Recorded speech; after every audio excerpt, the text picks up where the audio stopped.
Before you can truly heal, you must stop begging the world to love you. Sit quietly and listen. The wound inside you is not asking for another person to fix it. You, the one who has ignored your own pain while trying to be everything for everyone else. You, who forgave others but never yourself. The truth is, nothing outside you can ever complete what is already whole within you. The moment you turn inward, when you stop running from your loneliness and begin embracing it, your healing begins. Because love doesn't enter from the outside, it awakens from within. And that awakening starts the moment you whisper gently to yourself, "I am enough." 1. Stop abandoning yourself to please others. Most people spend their lives trying to earn love by sacrificing pieces of themselves, not realizing that every time they do, a quiet sadness takes root in their heart. When you constantly put others' happiness before your own peace, when you silence your feelings to avoid conflict, or pretend to be fine just to keep someone close, you are slowly abandoning yourself. This is one of the deepest causes of inner emptiness. You may look calm on the outside, but inside, a part of you feels unseen and unheard. Buddhism teaches that attachment to approval is one of the subtlest forms of suffering. The mind, in its craving for validation, becomes like a beggar forever reaching out for affection, praise, or acceptance. But no matter how much you get from others, it never feels enough, because you've forgotten the source of real love, the acceptance that comes from within. True peace begins when you stop performing for love and start being love itself. Think of how exhausting it is to wear masks every day, to be one version of yourself with friends, another at work, and yet another with family. You do it because you fear rejection, but this fear keeps you trapped in a cycle of pretending, and the more you pretend, the further you drift from your true nature. The Buddha taught that all suffering arises from ignorance of who we really are. You are not here to become what others want. You are here to remember what you already are, enough. Letting go of the need to impress or please doesn't make you selfish. It makes you whole. Self-love is not about ignoring others. It's about not abandoning yourself in the process of loving them. When you begin to honor your truth, when you say no, when your heart says no, when you rest without guilt, when you express your emotions honestly, you begin to reconnect with your inner harmony. You'll notice your energy shift. You'll breathe easier. Your mind will stop overthinking every little thing you said or did, and your heart will stop aching for constant reassurance. Loving yourself first means understanding that your worth isn't measured by how useful you are to others or how much you give away. It's measured by how truthfully you live. And when you start honoring your truth, something miraculous happens. People who truly belong in your life will start respecting you more, not less. The right souls are drawn to authenticity, not perfection. So begin today. Pause and ask yourself, where have I been betraying myself just to keep someone happy? It might be in a small daily habit, a relationship, or even the way you talk to yourself. Each time you catch yourself doing it, gently return to your truth. With practice, you'll realize that real peace comes from alignment, not approval. The only nod of approval you truly need is the silent one that comes from your own soul saying, "Yes, this feels right." When you stop betraying yourself to please others, your energy begins to heal naturally. Your body feels lighter, your mind becomes calmer, and your spirit begins to bloom again. Self-love isn't loud, it's the quiet power that makes you whole. 2. Forgive yourself for not knowing better before. Every human being carries the weight of past choices, things we said or did when our hearts were clouded by pain, fear, or confusion. You might replay those moments in your mind, wishing you could go back and do things differently. But in Buddhism, the path to freedom begins with acceptance, not punishment. You cannot walk toward enlightenment while dragging the chains of guilt behind you. Forgiving yourself doesn't mean denying responsibility.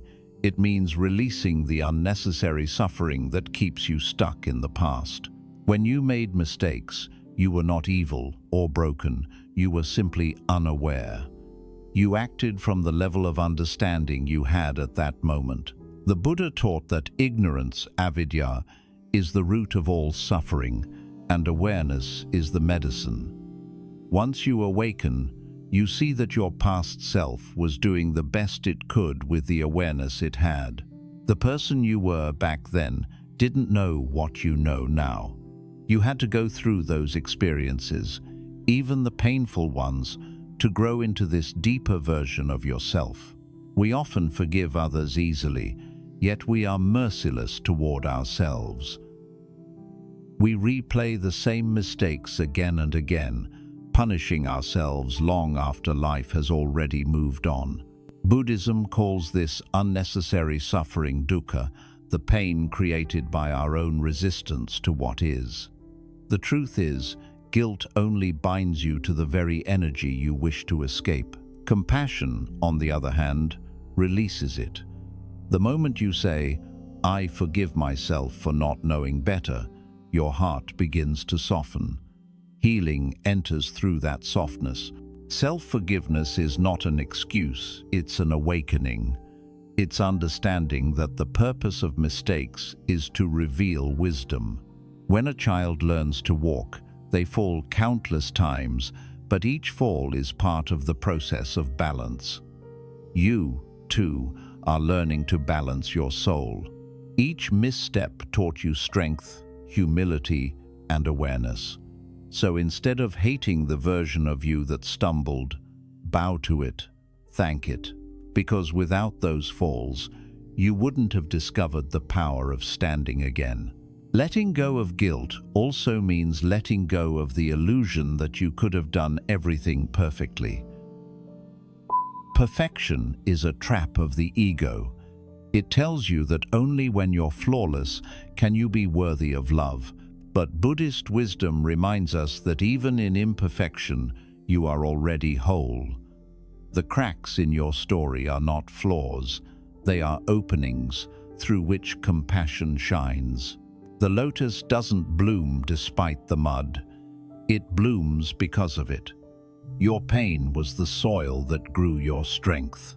Take a quiet moment to place your hand over your heart and whisper gently, "I forgive you for not knowing better. I forgive you for trying so hard. I forgive you for the years you spent being at war with yourself." Feel the weight of self-judgment slowly lift. You'll notice a lightness, as if your heart finally exhaled after holding its breath for too long. Forgiving yourself is one of the highest forms of self-love. It is a declaration that you are worthy of peace, even if your past wasn't perfect. Remember, even the Buddha himself was once a seeker lost in illusion before awakening. No one begins enlightened. We all awaken step by step, mistake by mistake, moment by moment. So forgive your past, bless it, and let it become the soil from which your peace blossoms. Healing will begin the moment you stop condemning yourself for being human. 3. Embrace solitude as a sacred teacher. Most people run from silence as if it were a punishment. They keep the television on, scroll through endless screens, and surround themselves with noise, anything to avoid being alone with their thoughts. Yet, Buddhism teaches that solitude is not loneliness. It is a sacred mirror. In stillness, you finally hear the quiet voice of truth that has been drowned out by the world's constant chatter.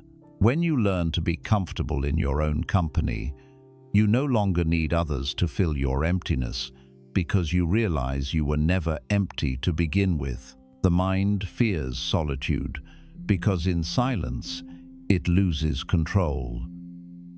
It can no longer distract you with constant comparisons, worries, or memories. When the noise fades, your inner world becomes visible. Your fears, your wounds, your unhealed emotions rise to the surface. This is why solitude can feel uncomfortable at first. But it's not a punishment, it's purification. The Buddha often retreated into the forest, away from society's distractions, to sit with himself and watch his thoughts without judgment. In that stillness, he realized the profound truth. Peace is not found by escaping the world, but by quieting the mind. When you spend time alone, you begin to understand your own patterns.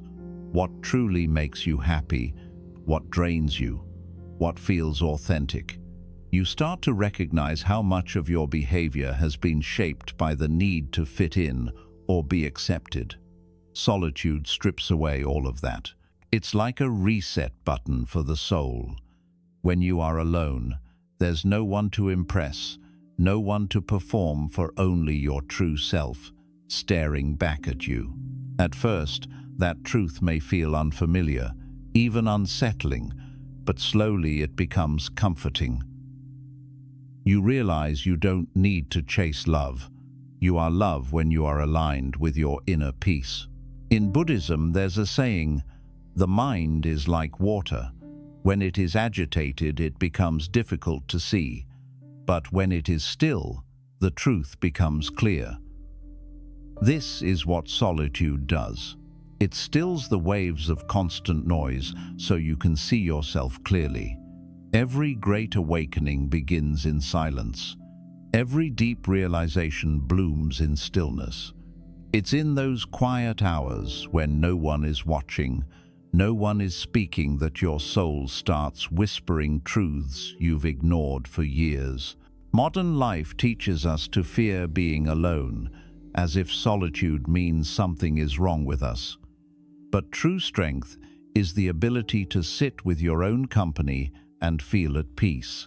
When you can enjoy being alone, you stop clinging to toxic people or unhealthy attachments out of fear. You begin to attract relationships based on love, not dependency. Because now, you don't need others to complete you, you simply share your completeness with them. Solitude also teaches you to appreciate the small, sacred details of life that rush by unnoticed when you're surrounded by noise. The sound of your own breath, the golden light spilling through your window, the still rhythm of your heartbeat reminding you you are alive, here, now. These simple moments hold more peace than 1,000 distractions. When you are alone, the world slows down enough for you to see the beauty that was always there. It's in solitude that you discover the difference between loneliness and aloneness. Loneliness is the absence of others. Aloneness is the presence of yourself. Loneliness cries, "I am missing something." Aloneness whispers, "I am whole." This realization changes everything, because once you feel whole within, no loss can destroy your peace, no rejection can shake your self-worth, and no external chaos can disturb your stillness. The Buddha's path to enlightenment began under a tree alone, silent and still. He didn't run from himself. He sat with his mind until he saw through its illusions. You too can begin this practice in small ways. Spend 10 minutes each day in silence, no phone, no distractions. Just sit and observe. Notice your thoughts come and go like passing clouds. At first, your mind will resist. It will bring up memories, regrets, plans, everything to keep you from peace. But if you stay still long enough, those clouds will part and the sky of your mind will clear. In that space, you will meet the part of yourself that has never been hurt, never been abandoned, never been lost. That is your true self, infinite, peaceful, and whole. The more time you spend in solitude, the more you'll realize you've been carrying the answers all along. You'll stop looking for people to tell you who you are because you'll feel it deep within. You'll start making decisions not out of fear but from alignment. You'll trust your intuition, your timing, your journey. Solitude isn't a void, it's the birthplace of self-awareness. So instead of fearing the quiet, walk into it. Instead of filling your emptiness, listen to it. Because within that silence lives the voice of your soul, patient, wise, and waiting for you to return home. Once you learn to embrace solitude, you'll never feel lonely again. You'll understand that you were never truly alone. You were just disconnected from the deepest, most loving presence you could ever know your own. 4. Stop measuring your worth by others' eyes. One of the greatest sources of human suffering is comparison. From the moment we are young, the world teaches us to measure our value based on how we look, how much we achieve, or how we are perceived by others. We grow up seeking gold stars, compliments, followers, and approval, constantly trying to prove we are enough. But Buddhism teaches that this endless comparison is a trap created by the ego. The more we depend on others to tell us who we are, the further we drift from our true self.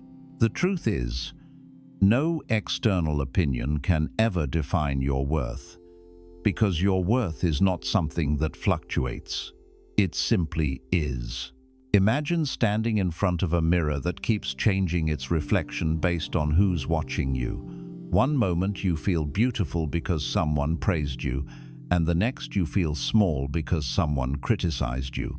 This is what happens when your self-image depends on others' opinions. You become a reflection of their moods, their biases, their expectations, not your truth. You hand over your peace like currency, hoping to buy validation that never lasts. It's a cycle of craving that keeps you spiritually exhausted. In Buddhist philosophy, the root of this suffering lies in upadana clinging. When you cling to reputation, appearance, or recognition, your happiness becomes fragile. It can be taken away the moment someone disagrees with you or overlooks you. The Buddha said, "He who envies others does not obtain peace of mind." Envy and comparison poison your energy because they create an illusion of separation, as if someone else's success diminishes your own. But life is not a competition, it's a collective unfolding. Just as no two flowers bloom at the same time, your journey is not meant to look like anyone else's. When you start to see yourself through your own eyes instead of the world's, you discover a quiet power. You realize that your value doesn't increase when you are praised, nor decrease when you are judged. Whether people understand you or not, your essence remains the same. The sun doesn't stop shining because someone prefers the moon. Likewise, your light doesn't fade because someone can't see it. The problem with measuring your worth externally is that it makes your peace conditional. You feel good only when you're liked, noticed, or celebrated, and miserable when you're not. But Buddhism teaches that true peace comes from equanimity, an unshakable calm that remains the same in praise or blame, success or failure. The enlightened mind doesn't rise and fall with opinions because it knows that all external judgments are temporary and empty of true meaning. The moment you realize this, life changes. You stop chasing after people's attention and start focusing on becoming a person you yourself are proud of. Instead of asking, "Do they like me?" you begin to ask, "Am I aligned with my truth?" That question frees you. You no longer decorate your soul for acceptance.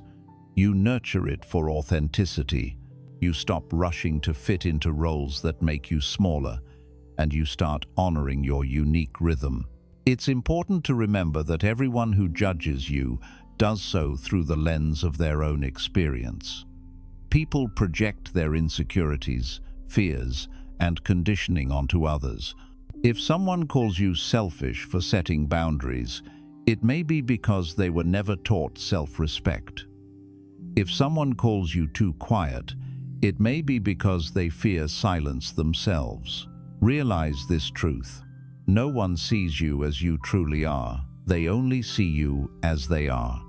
Once you understand that, their opinions lose power. Look around at nature. The mountain doesn't compare itself to the river. The bird doesn't envy the sky. The tree doesn't look at the flower and wish it could bloom differently.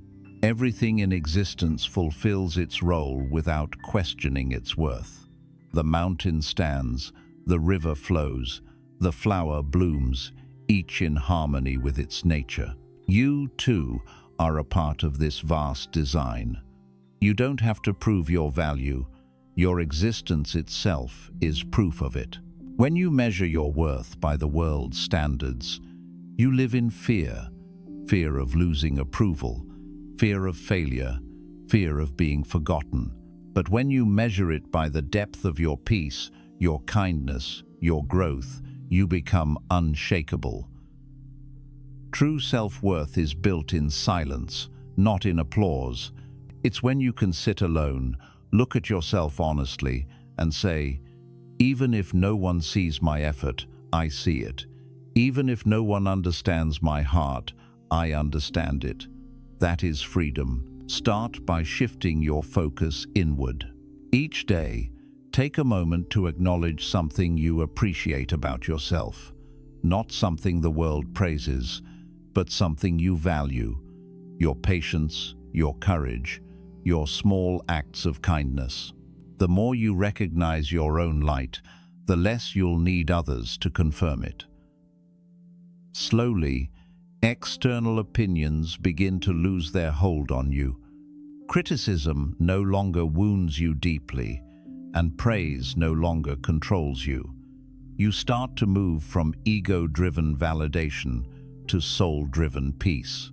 When you stop measuring your worth by others' eyes, you reclaim your energy. You no longer live reactively, bending and breaking to please everyone. Instead, you live intentionally, guided by inner truth. You begin to understand that you were never meant to be universally understood. You were meant to be authentically yourself. So walk your path without fear. Let others think what they will. Their opinions are clouds passing and shapeless. Your truth is the sky, vast and unchanging. You are already worthy. You always were. The moment you realize that, comparison dies, envy fades, and peace returns to its rightful place within you. 5.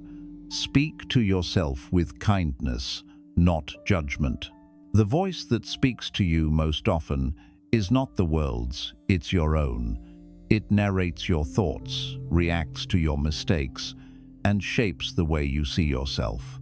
Yet for most people, that voice is not kind. It criticizes, blames, and compares. It repeats every past failure, exaggerates every flaw, and forgets every victory. Buddhism teaches that the mind can be both a servant and a master. When ruled by judgment, it becomes a tyrant. When trained in compassion, it becomes a healer. How you speak to yourself determines whether your inner world feels like a war zone or a sanctuary. We often believe that harsh self-talk will make us stronger, that if we criticize ourselves enough, we'll change. But that's a lie the ego tells to maintain control. Harshness doesn't create growth, it creates fear. Fear silences creativity, blocks confidence, and keeps you trapped in cycles of guilt. Imagine a child learning to walk. If every time they fell, you shouted at them, would they learn faster or give up sooner? You are that child. You're still learning, still growing, still finding your balance. And just like a child, you need patience, not punishment. The Buddha once said, "You, yourself, as much as anybody in the entire universe, deserve your love and affection." This simple truth is often forgotten because society glorifies external kindness and neglects internal compassion. We're taught to be kind to others, but rarely taught to be kind to ourselves. Yet the truth is, the way you speak to yourself sets the tone for how you treat others and how you allow others to treat you. If your inner dialogue is full of criticism, you'll either project that judgment onto others or accept it from them. If your self-talk is filled with love, you'll naturally radiate patience, understanding, and warmth. To understand how powerful your inner voice is, observe how it affects your emotions. One harsh sentence in your mind, "I'm not good enough," "I always mess up," "No one cares about me," can ruin your entire day. It's not the situation that hurts you the most. It's how you interpret it. Buddhism calls this the second arrow. The first arrow is the pain life throws at you: rejection, failure, disappointment. The second arrow is self-judgment, the story your mind tells afterward. "It's my fault. I'm worthless. I'll never change." The Buddha taught that while you may not control the first arrow, you can choose not to shoot yourself with the second. Becoming mindful of your inner voice is the first step toward transformation. The next time you make a mistake, pause before reacting. Listen to the words you're about to tell yourself. Would you say the same thing to a friend? If not, why say it to yourself? Replace cruelty with curiosity. Instead of saying, "I failed again," try asking, "What is this moment trying to teach me?" This shift turns judgment into wisdom. Compassion doesn't erase responsibility. It simply removes shame, so learning can happen naturally. You can also heal your self-talk by practicing loving-kindness meditation metta. In this practice, you silently repeat phrases of goodwill, first to yourself and then to others. "May I be peaceful. May I be healthy. May I be free from suffering." It may feel strange at first because the mind resists unconditional love, but with time, these words become like water to a dry heart. They soften your inner resistance. They remind you that you are not your mistakes, your trauma, or your fears. You are the awareness witnessing them. Another powerful practice is to notice how you speak to yourself in moments of exhaustion. When you're tired, you might say, "I'm lazy." But maybe you're not lazy, you're depleted. When you're sad, you might say, "I'm weak." But maybe you're not weak, you're healing. When you're anxious, you might say, "Something's wrong with me." But maybe nothing's wrong, you're simply overwhelmed by a noisy world. Words shape perception, and perception shapes experience. By changing your inner language, you change how you experience life itself. Start speaking to yourself like someone you're responsible for protecting. Imagine that your inner dialogue is a form of self-parenting, the gentle voice that guides you through storms instead of scolding you for getting wet. When your mind begins to spiral with judgment, pause and say softly, "I'm learning, I'm doing my best, I'm allowed to be human." These are not empty affirmations, they are reminders of truth. No one grows faster through hate, only through love. When you treat yourself with compassion, your body also responds. Your nervous system relaxes, your breath slows, your heart rate softens. Science now confirms what Buddhism has known for centuries: kindness is medicine. Harsh thoughts trigger stress hormones. Gentle thoughts activate healing ones. Every time you choose to be kind to yourself, you're literally rewiring your brain for peace. It's also important to remember that the inner critic often uses other people's voices, parents, teachers, or past relationships that conditioned you to believe you're not enough. Those voices live on until you replace them with your own. So when your mind whispers, "You'll never succeed," recognize it as an echo, not a truth.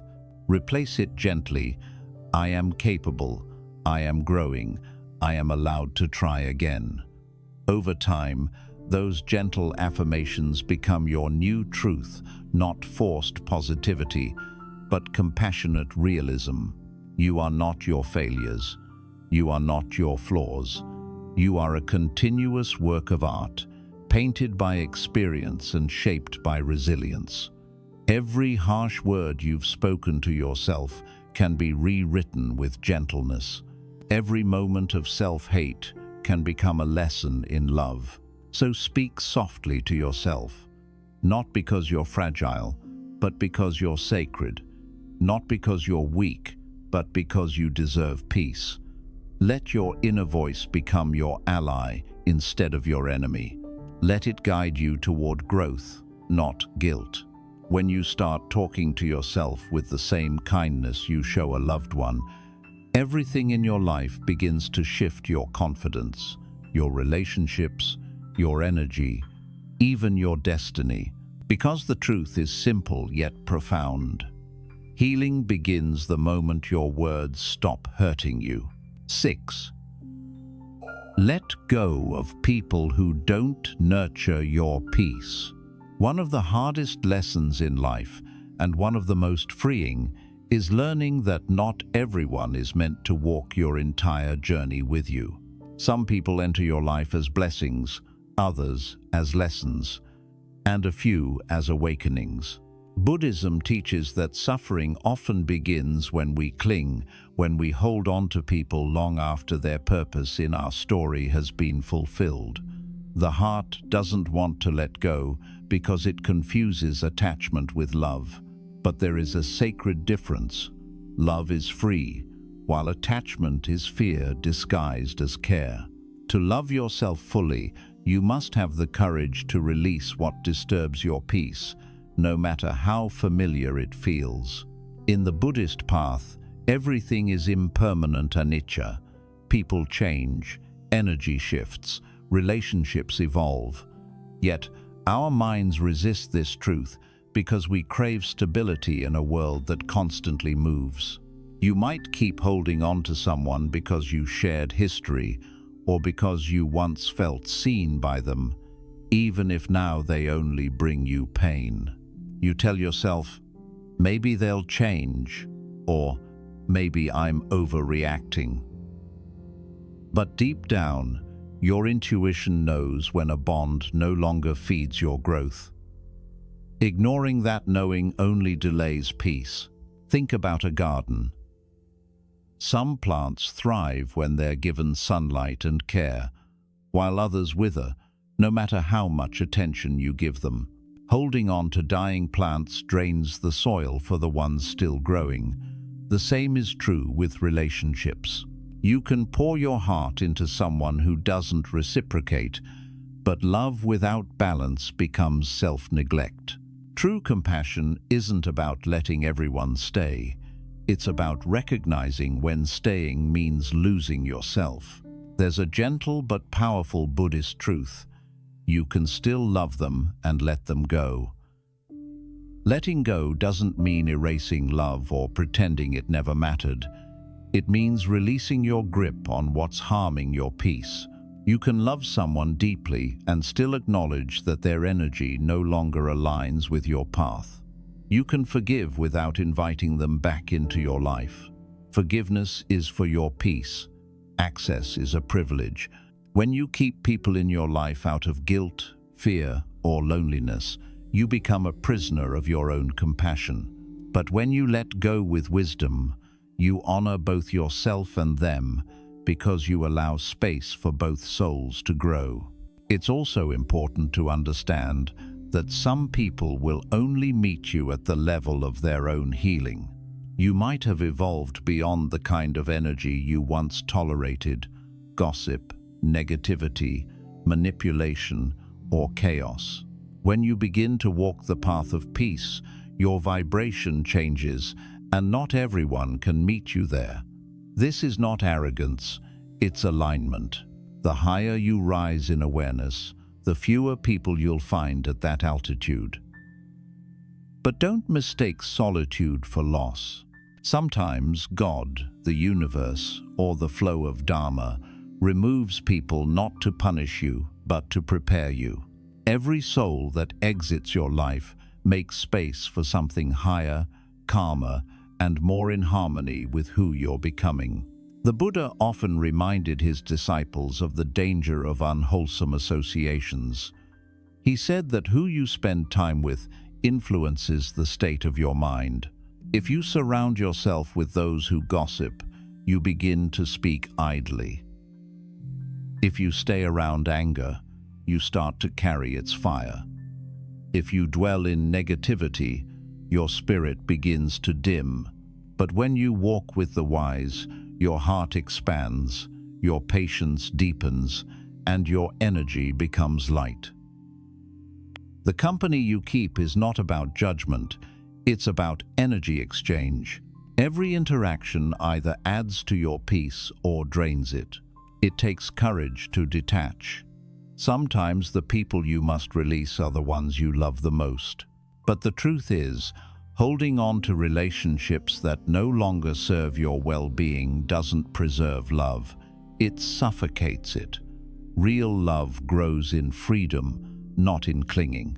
When you let go, you allow love to transform from dependency to compassion, from longing to gratitude.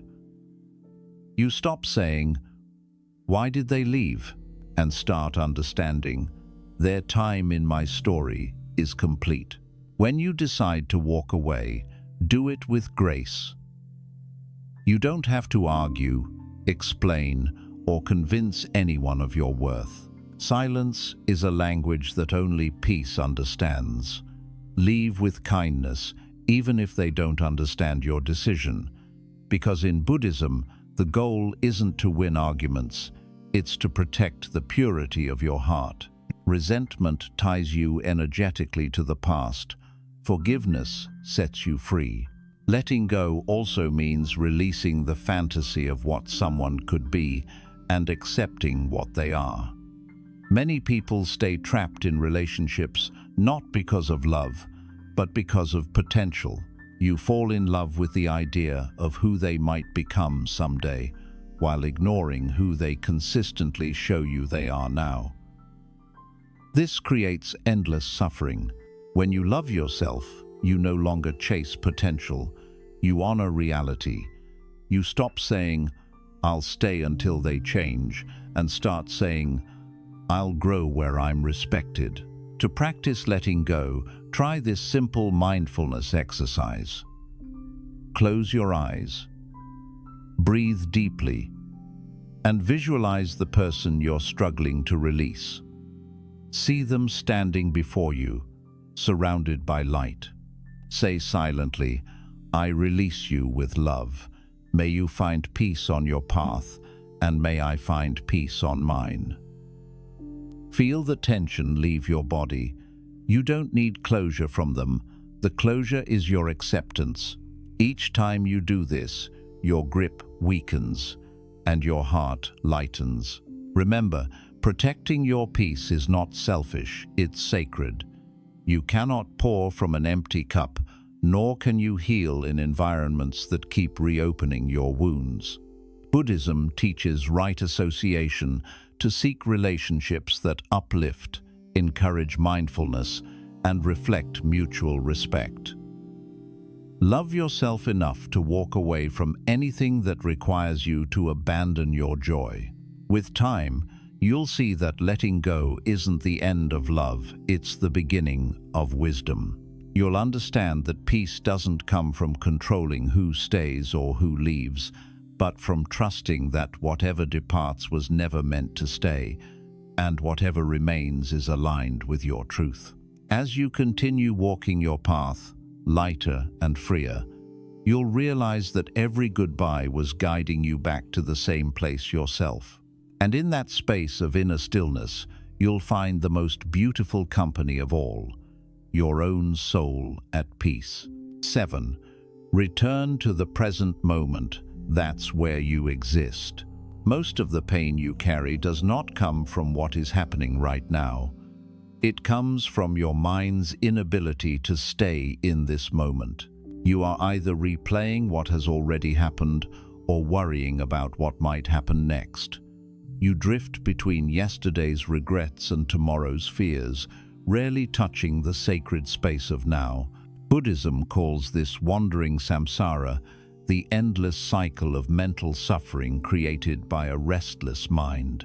The Buddha taught that freedom is not found in controlling the future or rewriting the past, but in awakening to this breath, this heartbeat, this very instant.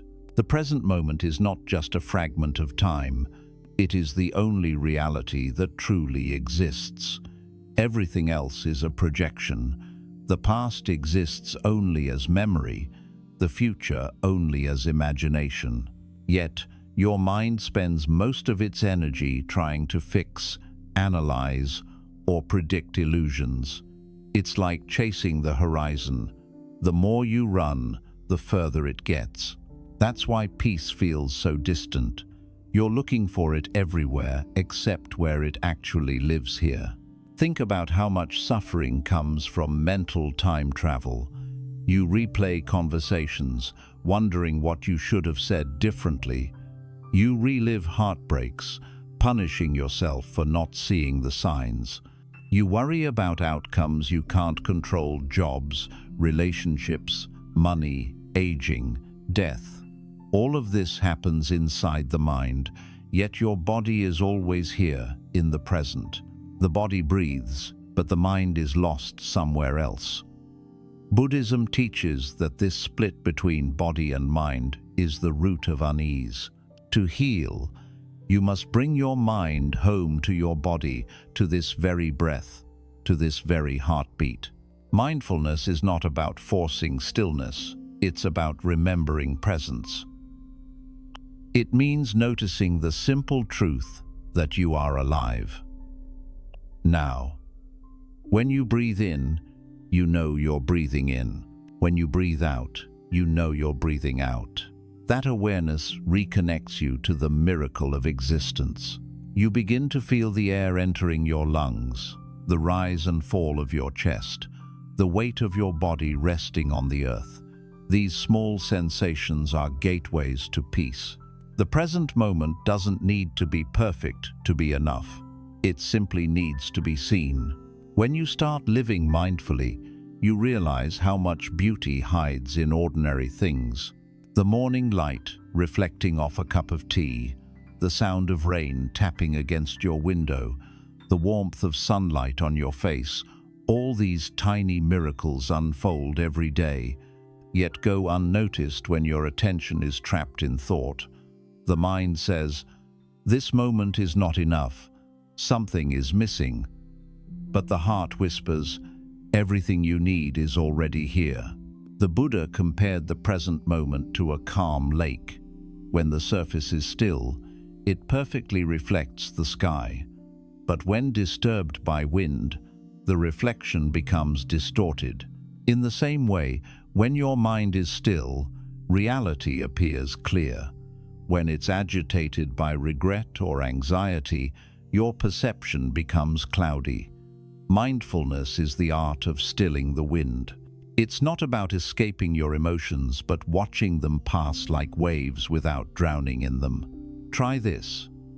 The next time your thoughts begin to spiral, pause and take one deep breath. Feel the air move in through your nose and out through your mouth. Now gently ask yourself, where am I right now? You'll find that in this very second, nothing is truly wrong. Most pain exists only in the stories your mind tells about the past or the fears it invents about the future. In the now, there is usually peace, even if just a small flicker. If you nurture that flicker, it grows into a steady flame.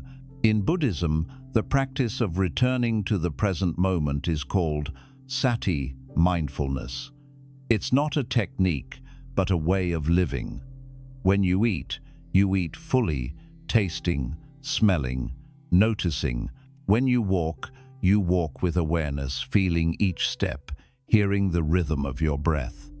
When you listen to someone, you listen deeply, not waiting to respond, but truly receiving their words. Each of these small acts anchors you to the now. Many people fear the present moment because it feels empty. They fill it with distractions, phones, noise, endless tasks, anything to avoid facing themselves. But the emptiness they fear is not nothingness, it's spaciousness. It's the stillness where your spirit breathes. When you stop running from the present, you discover that it's not empty at all. It's alive with awareness, peace, and clarity. That is why Buddhist monks can sit in silence for hours, seemingly doing nothing. They are fully being. You may ask, how do I stop my mind from wandering? The truth is, you can't force stillness, you can only invite it. The mind's nature is movement, like the wind or the tide, but through gentle awareness, you can teach it to rest. Each time your thoughts drift, don't scold yourself. Simply notice, the mind has wandered, and bring it back again and again. Every return is a small victory. With time, this act becomes effortless, like returning home after a long journey. The present moment also teaches surrender. When you are fully here, you realize that life unfolds on its own. You stop fighting time, stop rushing to the next moment, and start trusting the one you're in. You begin to understand that every experience, joy, sorrow, gain, loss, arrives only to pass. Nothing is permanent, not even pain. This realization brings deep peace because it dissolves resistance. You no longer demand that life be a certain way. You simply witness it as it is raw, real, and sacred. Notice how your suffering changes when you stop arguing with what is. When you accept that the past cannot be changed and the future cannot be controlled, your energy returns to this breath. That's where healing begins. Buddhism teaches that enlightenment is not a distant state. It's the complete awareness of the present moment. Every time you come back to your breath, you take a small step toward that enlightenment. There's a story told about the Buddha walking through a forest with his disciples. One of them asked, "Master, what is the secret of peace?" The Buddha smiled and said, "When I walk, I walk. When I eat, I eat. When I sleep, I sleep." The disciple was confused and said, "But we all do that." The Buddha replied, "No. When you walk, your mind is elsewhere. When you eat, you are already thinking about tomorrow. When you sleep, your mind dreams of yesterday. That is why you are not at peace. Peace is doing one thing at a time, fully, consciously, lovingly. This is the heart of mindfulness. When you are truly present, you are no longer fragmented. You stop scattering your attention across 1,000 imaginary problems and start gathering it into one still awareness. That awareness becomes your home, a space untouched by chaos, untouched by fear. To deepen this practice, take small steps each day. When you wake up, instead of reaching for your phone, take 3 conscious breaths and feel gratitude for another day. When you eat, slow down, notice the texture, the flavor, the miracle of nourishment. When you speak, pause before words, leave your lips, speak from awareness, not impulse. When you walk outside, lift your eyes from the ground and notice the colors of the sky, the rhythm of your steps, the aliveness of everything around you. These small acts awaken you from the trance of distraction. In Buddhism, the present moment is often described as a tiny door to liberation. Most people walk past it, searching for happiness elsewhere. But if you stop and open it even slightly, you'll see that everything you've been chasing has been here all along. Love is here. Peace is here. Joy is here. You don't need to earn it, you just need to notice it. The mind, however, will resist. It will whisper, "You don't have time for this." Or, "You'll find peace once you fix everything first."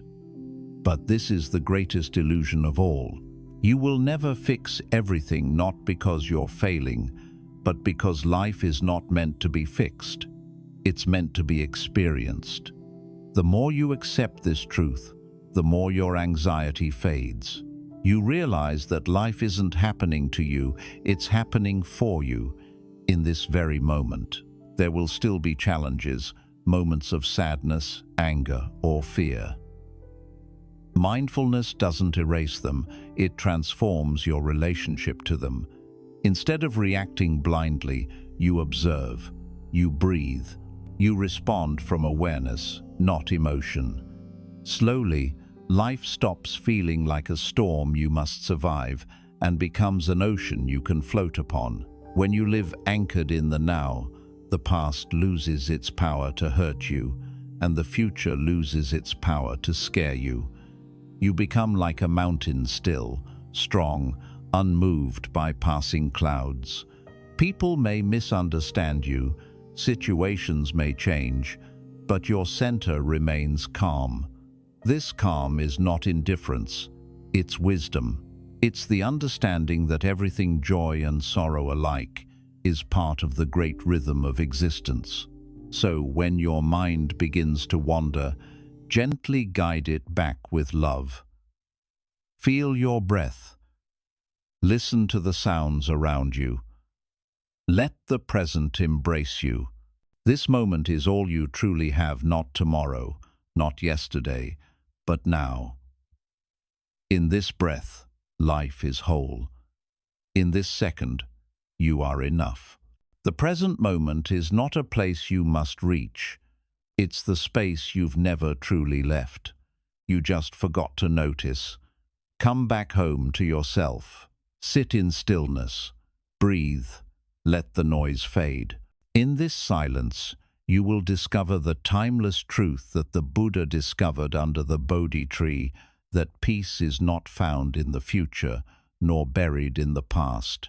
It is here, pulsing through every breath you take, waiting patiently for you to remember. The moment you fully awaken to now, you realize that healing was never something you had to search for. It was already flowing through you, quietly, all along. 8. Heal by accepting life as it is, not as you wish it to be. Every human heart carries an invisible weight, the resistance to what is. We suffer not because life is cruel, but because we refuse to accept it in its natural form. We dream of a perfect version of reality, the job that always fulfills us, the relationship that never hurts, the world that always makes sense. But life, by its very nature, flows beyond our control. It changes, it surprises, it takes and gives without asking permission. Buddhism teaches that suffering begins when the mind demands life to be different than it is. Healing begins when we finally whisper, "Let it be." Acceptance is not resignation. It is not giving up or saying, "This is fine." It is seeing clearly without distortion.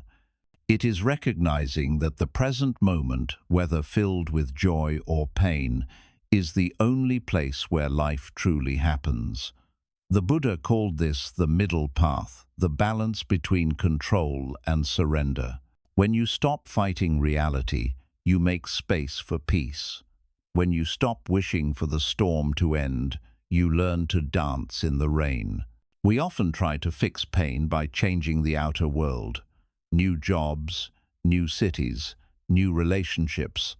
But every time you run from discomfort, it follows you in a new form. Because the real battlefield is not outside, it's within your perception. The problem is rarely the event. It's your resistance to the event.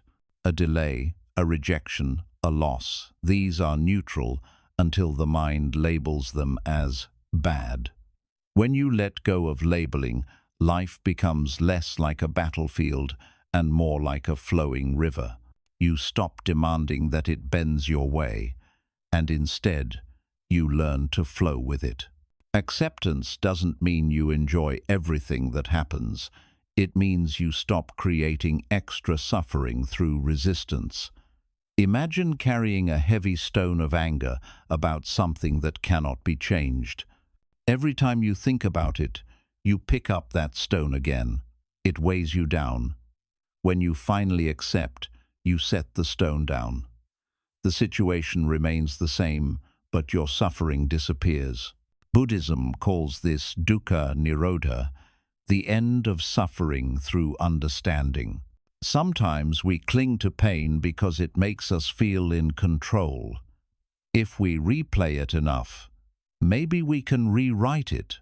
If we hold on to our anger, maybe we can make the past fair. But life doesn't bargain. It unfolds with a wisdom beyond your understanding. There are lessons woven into every loss, growth hidden inside every ending. When you begin to trust that everything happens for your awakening, even the painful parts, acceptance transforms into grace. The Buddha taught impermanence anicca. Everything that arises must pass. No storm lasts forever, and no joy can be held in place. The tighter you grip what's changing, the more it hurts when it leaves. Acceptance is the art of unclenching your fists. It is saying, I release my need to control the uncontrollable. When you do this, you stop drowning in the waves of life and begin to float upon them. You discover that life is not trying to break you, it's trying to open you. Letting life be as it is doesn't mean you stop dreaming or desiring. It means your peace no longer depends on outcomes. You can want things deeply, love, success, healing, but without the desperation that says, I can't be happy until I have them. Buddhism teaches non-attachment to engage fully with life while remaining free from dependence. When you practice this, joy becomes unconditional. You no longer postpone happiness for some imagined future. You live fully now, even amidst uncertainty. Think about nature. The tree doesn't argue with the seasons. It doesn't demand that spring comes faster or that winter ends sooner.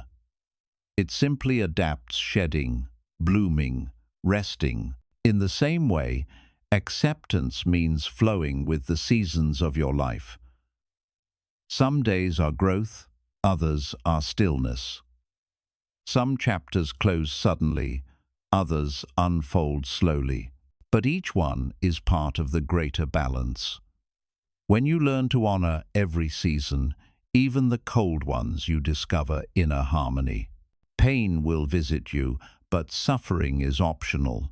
The Buddha once said, pain is certain, suffering is optional. The difference lies in your reaction. When you resist pain, it multiplies. When you accept it, it dissolves. Acceptance turns suffering into understanding, and understanding turns pain into wisdom.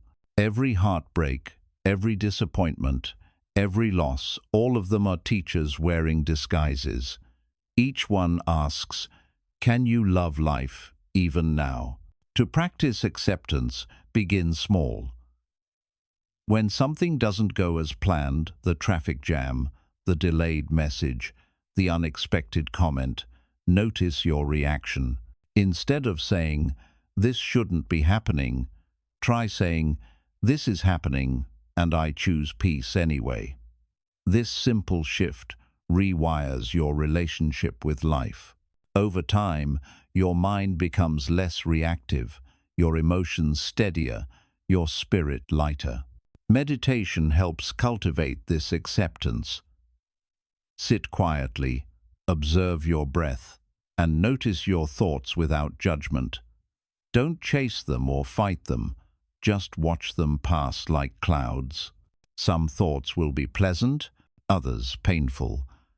But when you stop attaching to them, you begin to realize something profound. You are not your thoughts. You are the awareness beneath them, vast, still, and unbothered. That awareness is where acceptance lives. Accepting life doesn't mean you stop caring or stop trying to improve things. It means you stop adding unnecessary suffering on top of what already exists. You can still work for change, but from a place of clarity instead of frustration. When you act from acceptance, your actions are wiser, calmer, and more effective. You don't fight life. You collaborate with it. And perhaps the most beautiful part of acceptance is that it brings you home to the present. You stop living in the illusion of what could have been or what might be, and begin to live in what is. You start to see that even this moment, with its imperfections and uncertainties, is sacred. The light touching your skin, the air entering your lungs, the heartbeat pulsing through your chest, all reminders that you are alive right now. When you live in this awareness, gratitude replaces complaint, peace replaces control. Sometimes acceptance comes with tears. It's not always graceful. There will be moments when your heart aches from letting go, when surrender feels like defeat. But if you stay with that pain, breathe into it, and allow it to move through you, it transforms. What feels like breaking is actually opening. What feels like loss is actually clearing. In time, you'll look back and realize life wasn't punishing you, it was preparing you.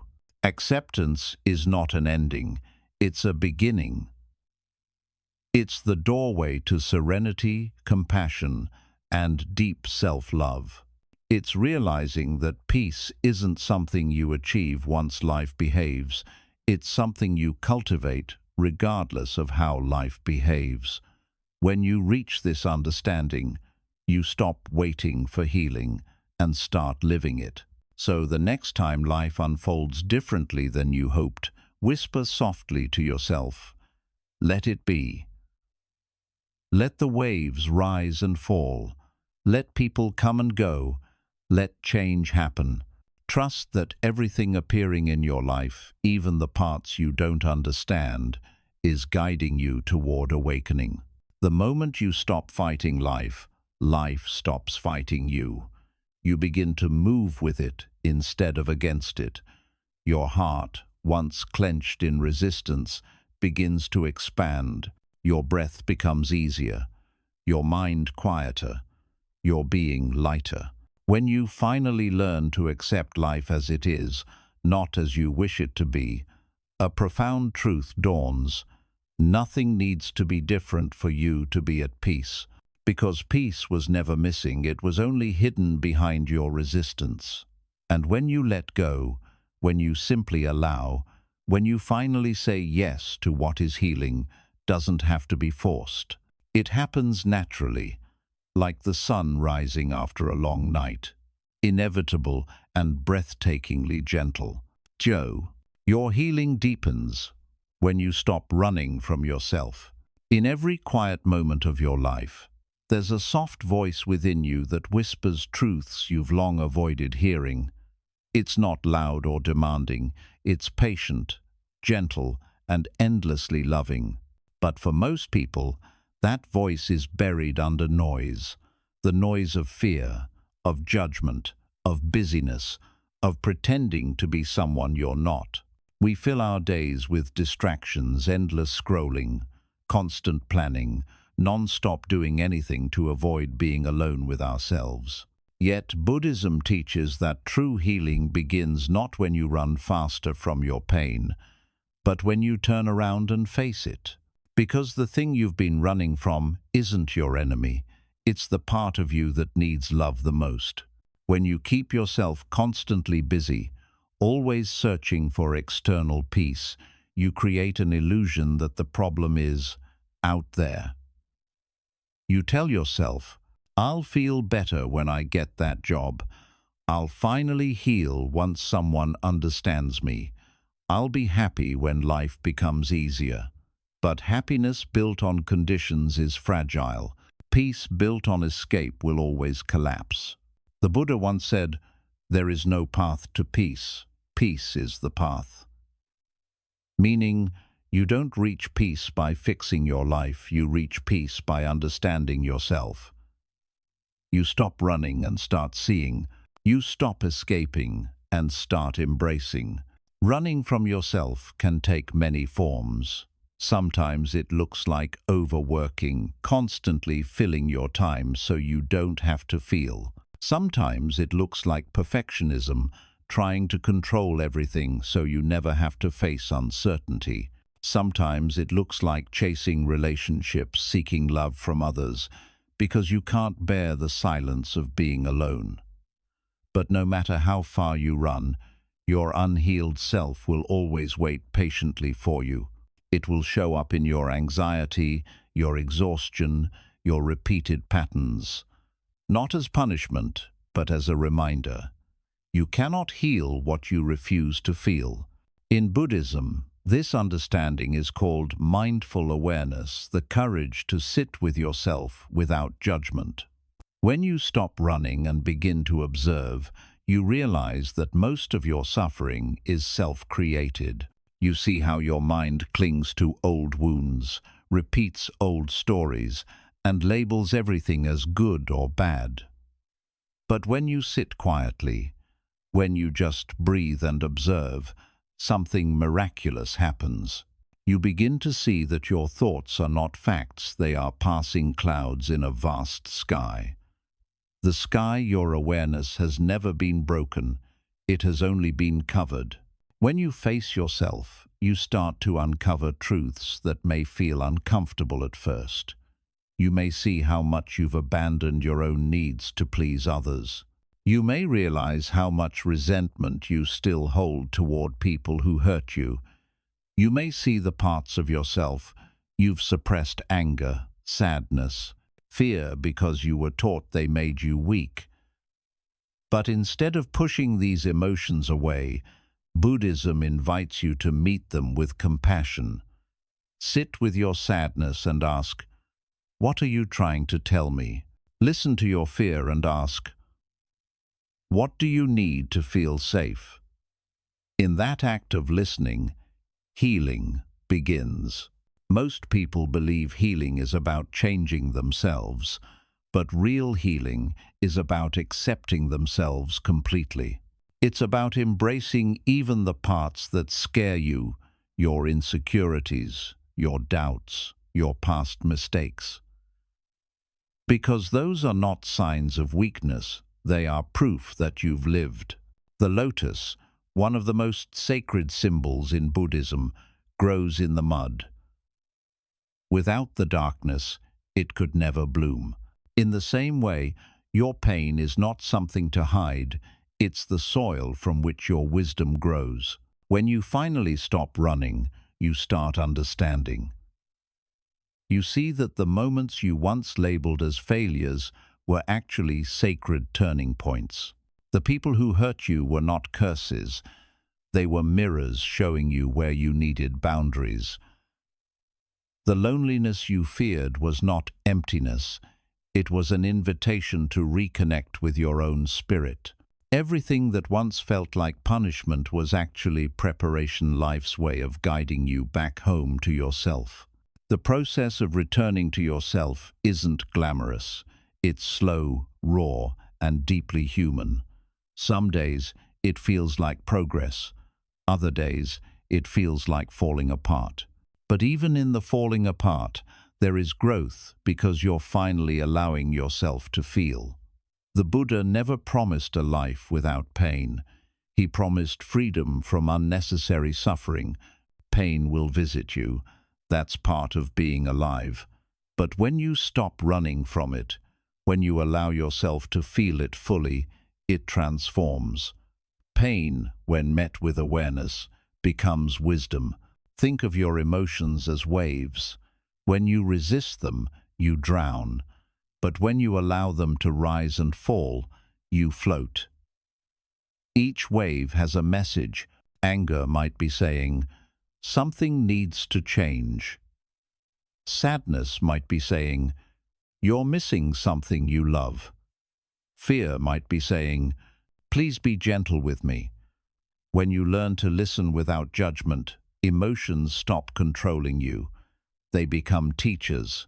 Silence is your greatest ally in this process. In silence, the mind slows down enough for the soul to speak. Sit quietly each day, even for a few minutes. No music, no distractions, just your breath. Watch how your mind tries to pull you away. This is boring. This is uncomfortable. That's the ego resisting stillness because stillness reveals truth. Stay anyway. Sit with yourself until the noise fades and the truth beneath begins to whisper.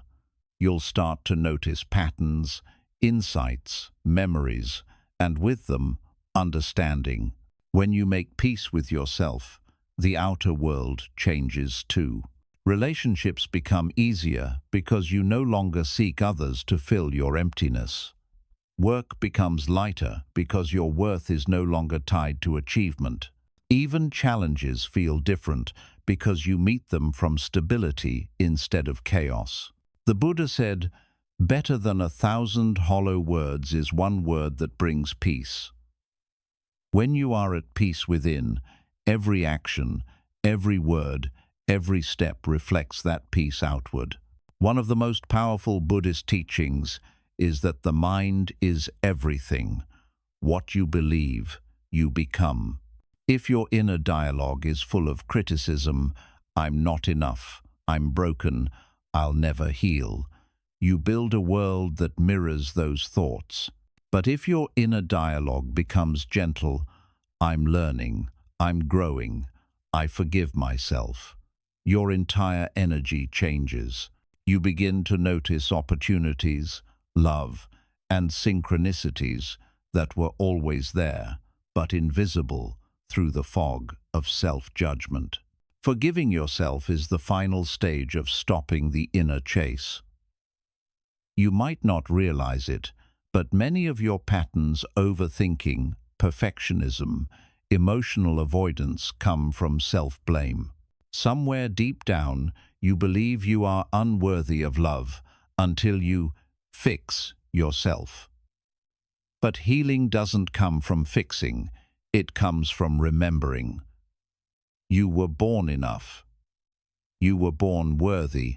Life's experiences may have covered that truth with layers of pain, but your core remains untouched, pure, luminous, and whole.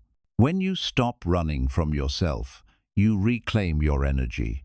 You begin to notice how much of your strength was wasted fighting shadows in your own mind. You realize that your anxiety was just unexpressed emotion, your anger was unspoken truth, and your sadness was love with nowhere to go. By turning toward these feelings instead of away from them, you release their hold on you. They stop being monsters and become messengers. Healing is not a straight line. Some days you will feel peaceful, other days old wounds will resurface. Do not mistake that for failure. It's like cleaning a wound. Sometimes the pain returns before it closes. Be gentle with yourself. Every time you sit with your emotions instead of avoiding them, you strengthen your inner peace. Every time you choose awareness over reaction, you step closer to freedom. Remember, enlightenment is not a destination. It's a returning again and again to your center. Each time you fall into distraction or fear, simply notice and return. Each return is sacred. The Buddha reached enlightenment not because he escaped himself, but because he sat beneath a tree and faced every shadow within. You can do the same. The next time you feel lost, overwhelmed, or disconnected, pause. Place your hand over your heart, close your eyes, take a deep breath, whisper softly, "I am here, I am safe, I am enough." Feel your breath grounding you in the moment. Feel your heart reminding you that you've survived every single thing you once thought would break you. This presence is your true home. When you stop running from yourself, you discover that there was never anything to run from. The parts you feared are just fragments longing to be held. The pain you avoided becomes the doorway to your greatest peace. The silence you resisted becomes the melody of your soul. You realize that everything you were seeking, love, safety, wholeness, was always within you, patiently waiting for your return. So stop running. Stop searching for yourself in other people, in accomplishments, in distractions. Sit down in your own presence and meet the one you've been avoiding, not as an enemy, but as a beloved. The moment you do, something profound happens. The chase ends, the noise fades, and you remember who you truly are. You were never broken. You were simply running from your own light. And when you finally stop running, you don't just find healing, you become it. 10. Self-love is the doorway to inner freedom. There is a quiet turning point in every person's life, a moment when the search outside exhausts itself, and you realize that everything you were trying to find was always waiting within. The affection you chased in others, the approval you begged for, the peace you believed was hidden in achievements or possessions, all of it, every drop of it, lives inside your own heart. Buddhism teaches that liberation is not a mountain to climb. It is the simple act of coming home to yourself. When you learn to love yourself deeply, completely, without condition, you are no longer chained to the world's constant noise. You become free, not because life stops challenging you, but because nothing outside you can imprison your spirit anymore. Most people misunderstand self-love. They think it means indulgence or selfishness, but it is neither. Self-love is self-respect. It is treating yourself with the same care and reverence you would offer to someone you cherish. It is realizing that you, too, deserve the gentleness you so easily give to others. Without self-love, every relationship becomes a search for validation. You cling to people hoping they'll fill the emptiness inside, but they never can, because that emptiness is not a lack of others, it's the absence of your own acceptance. The Buddha said, "You yourself, as much as anybody in the entire universe, deserve your love and affection. Until you understand this, you'll keep wandering like a thirsty traveler searching for water while standing in the rain." Self-love begins when you stop believing the stories your mind tells about your worth. From childhood, you're conditioned to think your value depends on performance. Be good, be smart, be attractive, be productive. And so, your entire life becomes a chase to meet invisible standards. But Buddhist wisdom teaches that all labels, success, failure, beauty, ugliness, are illusions of the mind. They change with time, with opinion, with circumstance. Who you are beneath them, the silent awareness watching it all that never changes. That awareness is your true self, and it has never been unworthy, not for a single breath. To love yourself is to sit with your own imperfections and whisper, "Even this is allowed." It means looking at your flaws, your past mistakes, your unhealed wounds, and instead of condemning them, understanding them. You see that every scar on your heart was once a place where light entered. You stop seeing yourself as broken and begin seeing yourself as becoming. Like a lotus rising from the mud, your beauty comes not despite your pain, but because of it. Every heartbreak has softened you. Every failure has taught you humility. Every loss has deepened your compassion. When you love yourself, you stop wishing your past away and start bowing to it in gratitude. The mind resists this because it has been trained to believe that love must be earned. It will whisper, "You can love yourself when you've changed, when you're better, when you're healed." But that is the ego's trap. True self-love begins now, in your current, imperfect form. It's not something you unlock once you achieve perfection. It's what allows healing to happen in the first place. When you accept yourself completely, the war within ends. Energy that was once spent fighting yourself becomes the energy that finally heals you. Loving yourself also means setting boundaries. Buddhism emphasizes right association, surrounding yourself with energy that nourishes, not depletes, your peace. Many people stay in toxic environments because they mistake endurance for compassion. But compassion without boundaries is self-harm. To love yourself is to know when to walk away, not out of pride, but out of wisdom. You realize that you cannot grow in soil that keeps wounding you. Leaving what hurts you isn't cruelty, it's clarity. You begin to understand that your peace is not negotiable, that your well-being is sacred ground. As you strengthen in self-love, life begins to shift. You stop chasing people who cannot meet you. You stop explaining your worth to those who refuse to see it. You stop begging for love that already exists inside you. And something beautiful happens. The right people, the ones who resonate with your authenticity, start to find you naturally. You attract not through effort, but through energy. Your peace becomes magnetic. Self-love also transforms your relationship with failure.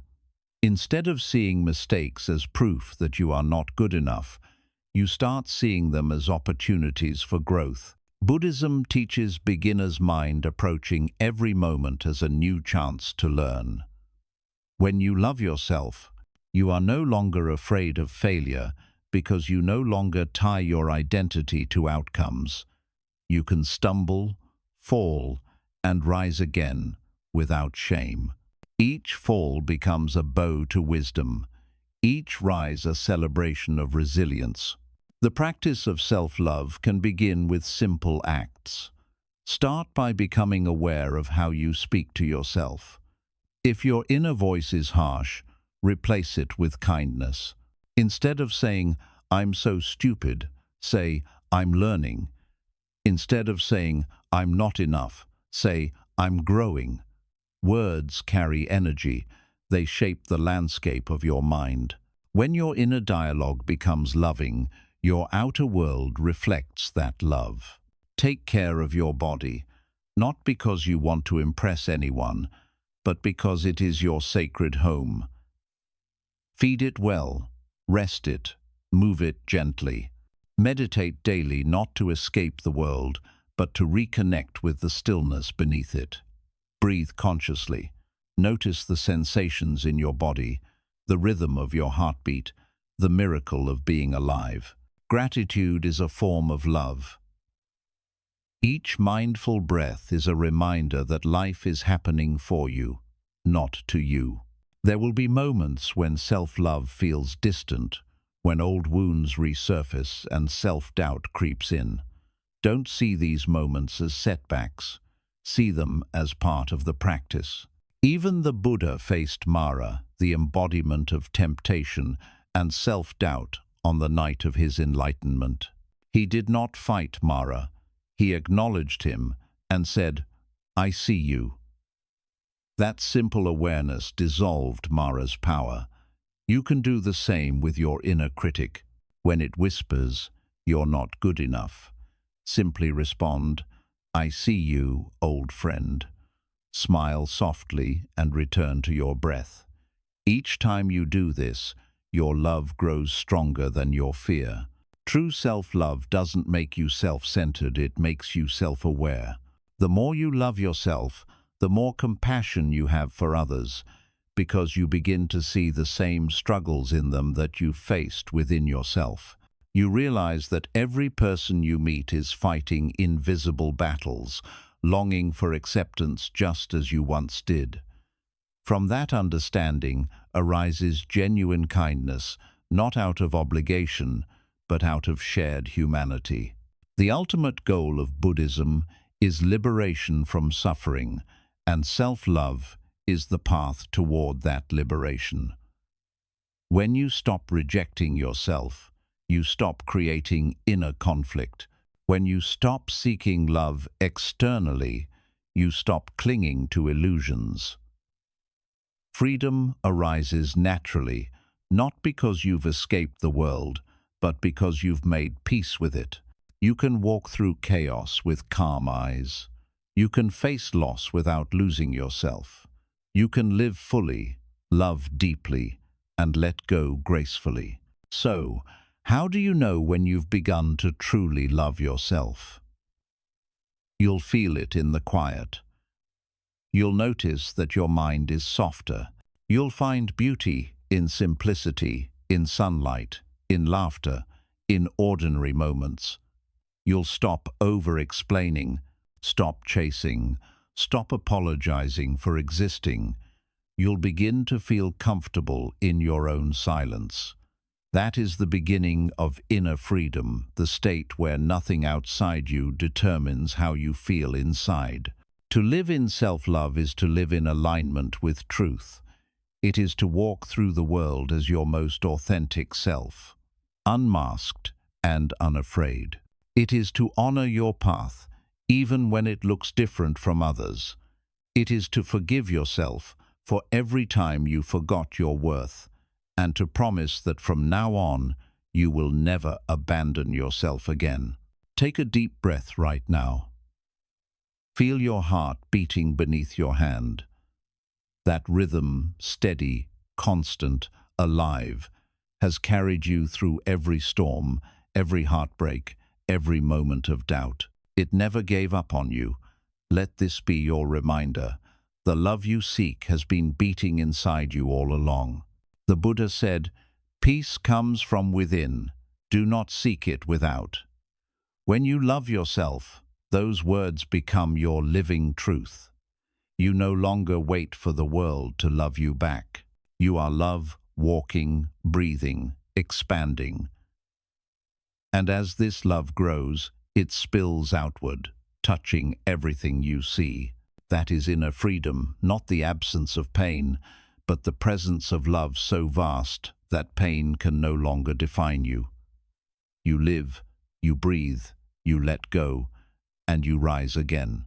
The moment you realize that self-love is not selfish but sacred, you awaken to the ultimate truth.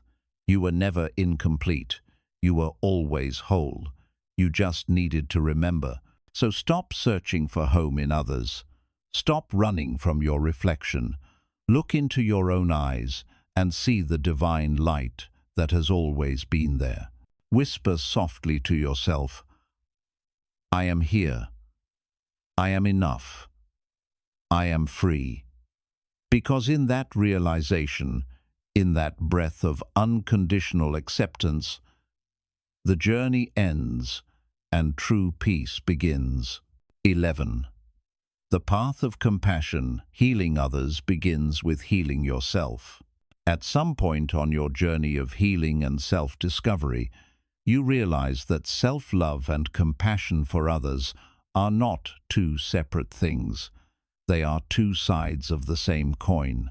The more you learn to forgive yourself, the more you understand others. The more you hold space for your own pain, the more gently you can hold the pain of the world. Buddhism teaches that compassion, karuna, is not just a virtue, it is the heartbeat of enlightenment itself. It is the soft strength that transforms both suffering and the one who suffers. But before compassion can truly reach others, it must first blossom within your own heart. We live in a world that often glorifies toughness and suppresses tenderness. People mistake hardness for strength, believing that to survive, they must shut down their sensitivity. But when you numb your heart to protect it, you also cut off your connection to love, empathy, and peace. The Buddha taught that true strength arises not from closing the heart, but from opening it fully, even when it hurts.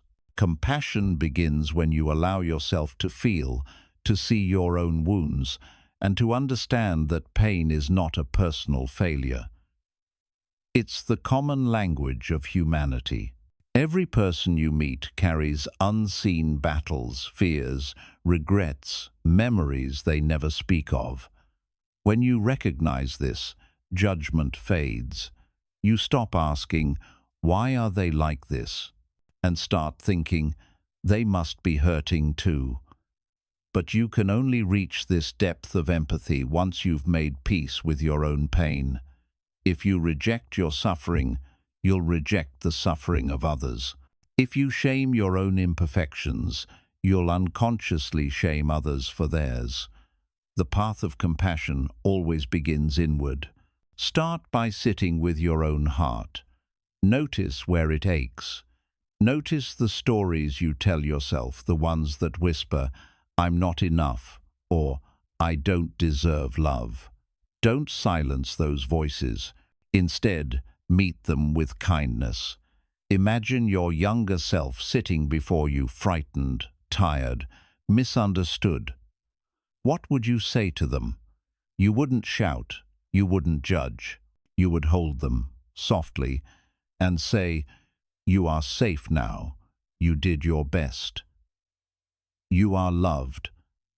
This act of giving yourself the compassion you never received begins to heal generations of inner wounds. As you practice self-compassion, something subtle begins to shift. The world softens. The same patience you offer yourself extends naturally to others. You stop taking people's behavior so personally. When someone lashes out, you see their suffering instead of reacting to their words. When someone disappoints you, you recognize that they, too, are trapped in their own patterns of fear and pain. Compassion gives you the power to respond with understanding rather than anger.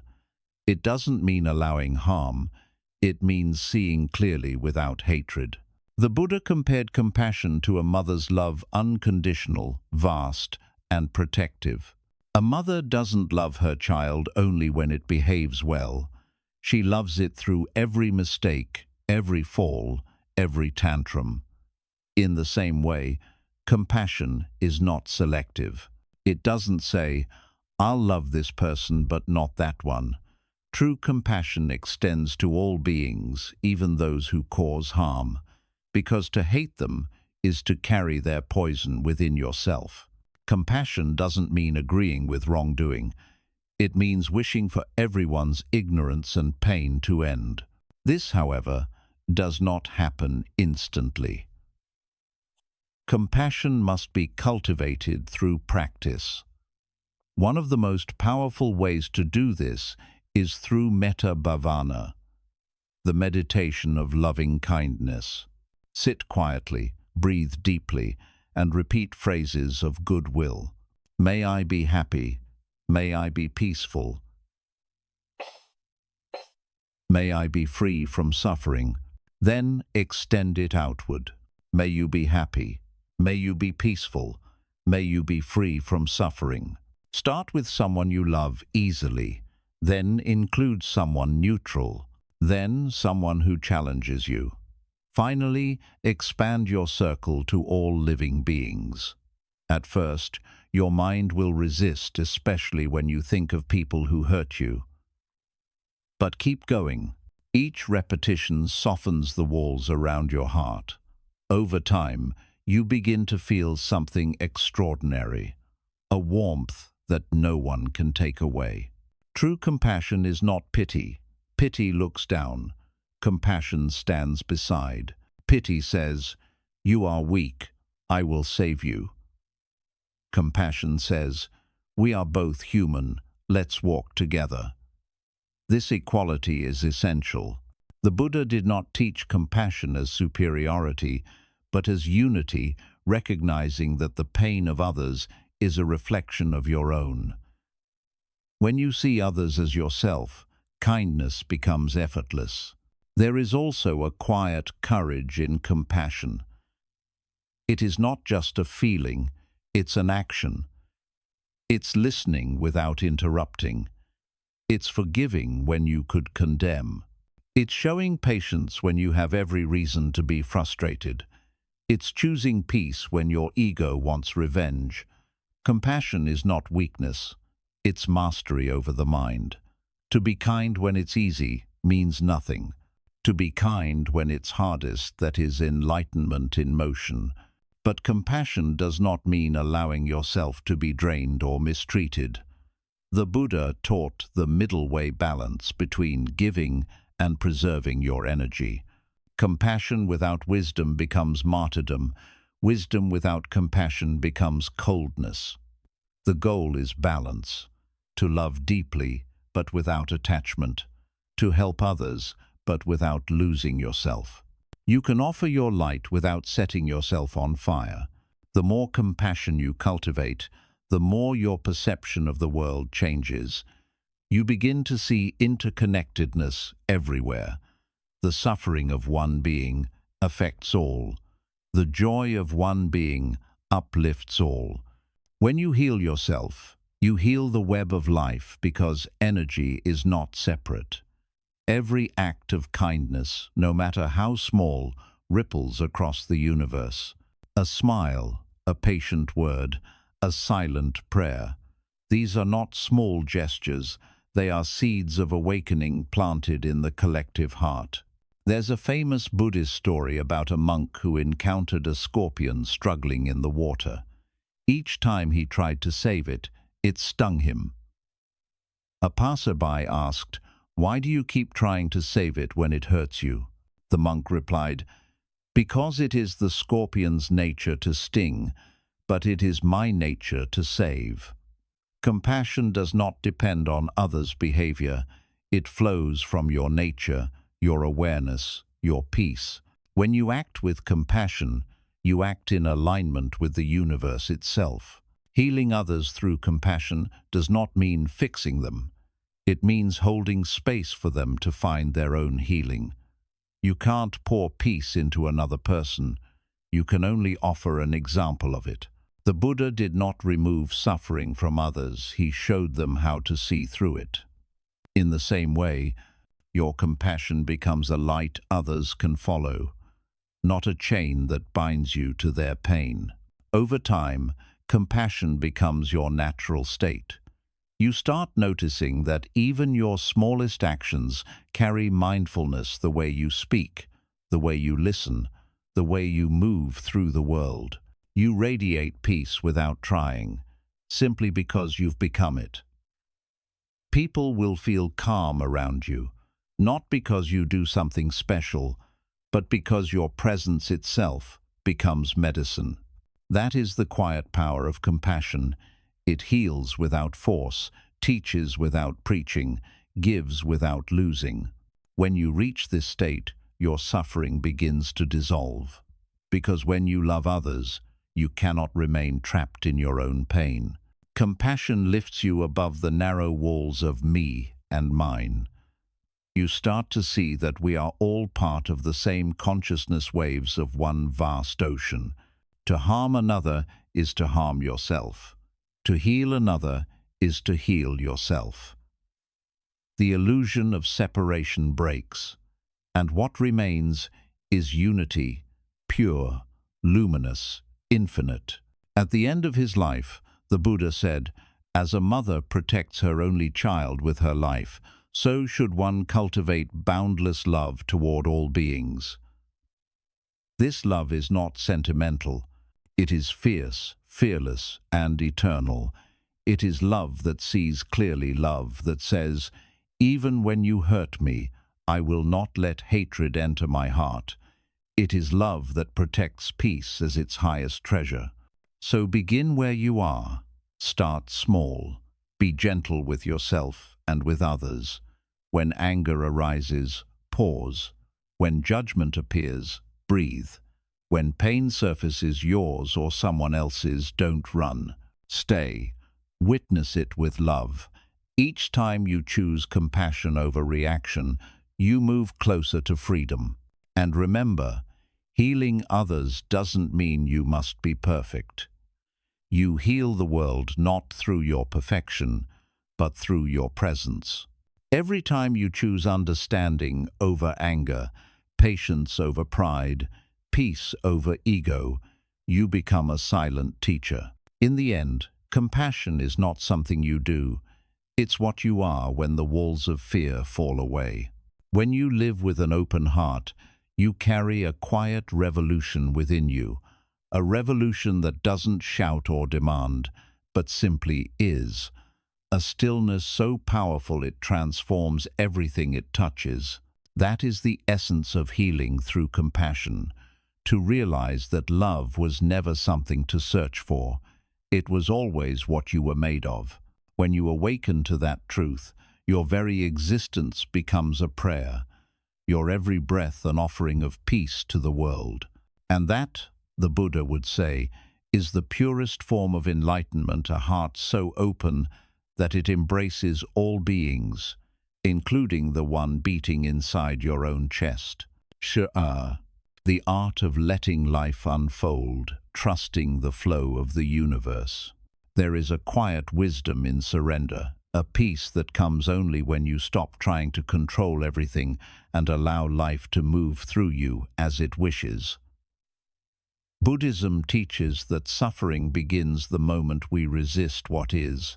The mind, in its endless desire for certainty, tries to force life into predictable shapes. It makes plans, clings to outcomes, and panics when things don't go as imagined. But life was never meant to be controlled. It was meant to be experienced. Healing, true and deep, begins the day you stop fighting against the river and start flowing with it. To let life unfold doesn't mean becoming passive or careless. It means understanding that there is a rhythm far greater than your plans, a divine intelligence guiding everything toward balance. Just as the tide knows when to rise and the sun knows when to set, there is a timing to your life that you cannot rush or delay. Every delay, every detour, every silence, all of it has purpose. The Buddha taught that everything that arises from conditions, and everything that fades because its conditions have changed. When you learn to see through this lens, you stop demanding and start trusting. We are conditioned to believe that control equals safety. We make lists, chase goals, and worry endlessly about the future. But control is an illusion, a fragile comfort the mind clings to when it fears uncertainty. The truth is, life has always been unfolding perfectly, even when you thought it was falling apart. Every disappointment redirected you. Every heartbreak stripped away illusion. Every loss brought you closer to your true path. The river never stopped flowing.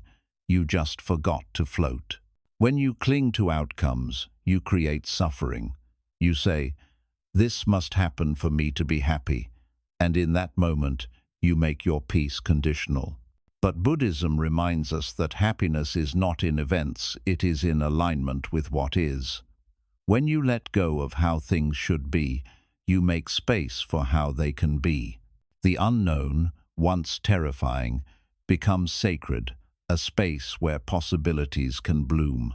Imagine standing at the edge of a river, trying to scoop water into a jar so you can control its flow.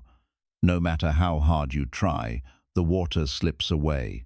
But if you step into the river, if you trust it to carry you, you realize the river itself was always taking you where you needed to go. Life is that river. The more you tighten your grip, the more you suffer. The more you surrender, the more you discover peace beyond understanding. The Buddha described this surrender as non-attachment. It doesn't mean not caring, it means caring deeply without clinging. It means acting with intention, but releasing the obsession with results. When you plant a seed, you water it, nurture it, or protect it, but you don't pull it out of the ground every day to see if it's growing. You trust that the soil, the sun, and time will do their work. In the same way, let your dreams be seeds. Nurture them with effort and love, but trust the universe with their timing. Many people mistake surrender for weakness, but it is one of the greatest acts of courage. To surrender is to admit that you are not the center of the universe, that there are forces at play far wiser than your plans. It takes courage to let go of certainty, to say, "I don't know what comes next, but I trust it will lead me where I'm meant to be." This is the essence of faith, not blind belief, but deep alignment with the natural flow of existence. When you stop resisting, something beautiful happens. You begin to notice how life supports you in ways you never saw before. The right people appear at the right time. Doors open effortlessly. Synchronicities start to unfold, not because you forced them, but because your energy is now aligned with peace, not panic. Resistance blocks the current. Surrender allows it to move through you. But letting go doesn't come easily. The mind is addicted to control because control creates the illusion of safety. It whispers, "If I can just plan everything, nothing will go wrong." Yet, no plan has ever protected anyone from pain. Even the Buddha faced sickness, loss, and death. What protected him, and what can protect you, is not control, but clarity. When you are clear inside, no external chaos can destroy your peace. To practice letting life unfold, start by noticing your tension. Notice how your body tightens when things don't go your way. Your jaw clenches, your chest tightens, your thoughts race. This is resistance in physical form. When you notice it, breathe deeply and say to yourself, "I release my need to control what I cannot." Feel the exhale as an act of surrender. Over time, this becomes a habit. Your mind learns that peace is found not in fixing, but in flowing. Meditation is the most powerful teacher of this truth. When you sit in silence, thoughts arise, plans, fears, judgments, and your instinct is to control them. But instead, you watch them pass. You realize they are like clouds drifting through the sky. You can't stop them, but you can stop chasing them. Eventually, you realize you are not the clouds, you are the sky itself. Vast, spacious, unchanging. The more you practice, the more this realization seeps into your daily life. You stop fighting what comes and start dancing with it. Letting life unfold also means embracing impermanence. Everything changes: joy, sorrow, relationships, seasons, even your own body. This truth can feel heavy at first, but it is the very thing that makes peace possible. Because when you accept impermanence, you stop clinging. You stop trying to freeze moments, and instead, you live them fully. You taste your coffee more deeply, you listen more attentively, you love more honestly, because you know nothing lasts forever. Paradoxically, this awareness makes life richer, not emptier. Trusting life doesn't mean everything will be easy. It means you trust even the difficulties. The obstacles you face are not accidents, they are invitations. Each challenge teaches you patience, humility, strength. When you resist them, they feel like punishment. When you accept them, they become practice. The Buddha did not seek to remove suffering from life.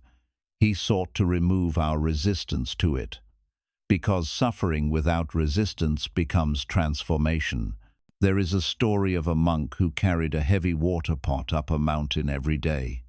One day, the pot cracked, and half the water leaked before he reached the top. The pot wept, ashamed of its flaw. The monk smiled and said, "Look at the path where you leaked. Flowers have grown there." The pot realized that what it thought was its weakness was actually its gift. Life is like that. You may not see it now, but one day you will understand why certain things broke the way they did. The cracks were never mistakes. They were openings for light. When you surrender, you stop trying to force understanding before it's time. You allow clarity to come naturally, like dawn. You realize that everything makes sense eventually, but only when you stop demanding answers. Life reveals its meaning in its own time. The mind wants closure. The soul wants expansion. Surrender gives the soul space to expand. You might ask, how do I trust life when so much has gone wrong? The answer is to look at how much has already gone right. You've survived everything that once felt impossible. You've healed from pain you thought would never end. You are stronger than every storm you've faced, not because you controlled them, but because you allowed yourself to move through them. Trust doesn't mean life will always give you what you want.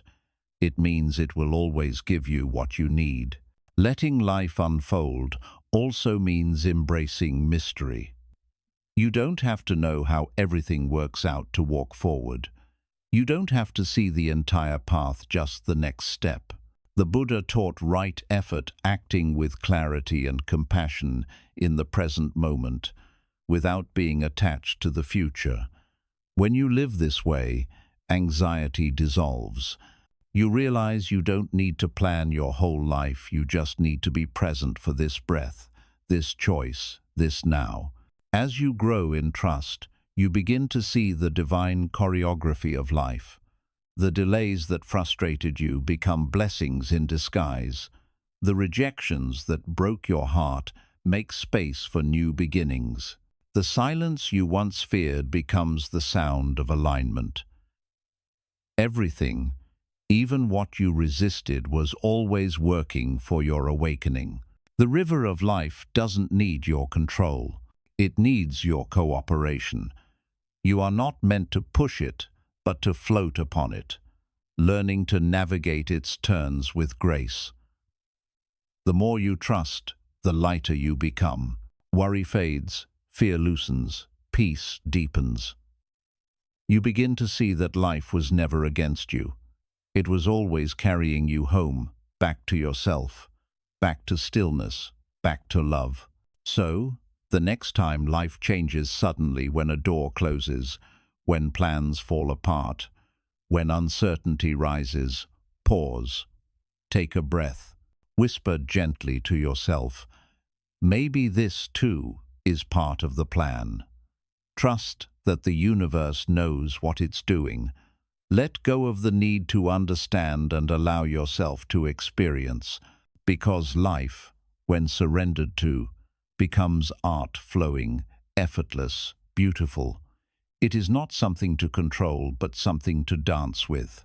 And when you finally stop fighting and begin to flow, you realize that you were never separate from the river. You were the current all along, moving, evolving, unfolding perfectly in divine time. That is the ultimate freedom, to let life happen through you, not to you, to live each day as a witness, not a worrier, to breathe, to trust, and to remember that every moment, even the uncertain ones, is sacred. When you let life unfold, you stop surviving and start truly living.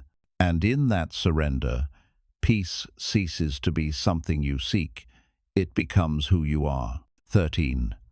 Silence is the language of healing. Listen to what words cannot teach. There is a moment on every path of awakening when words no longer hold enough space for what you feel.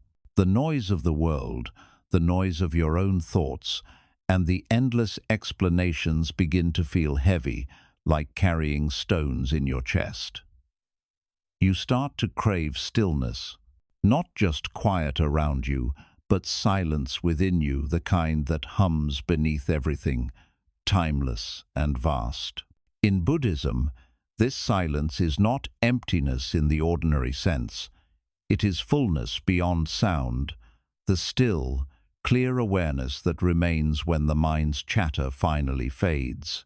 It's here, in the heart of silence, that true healing begins.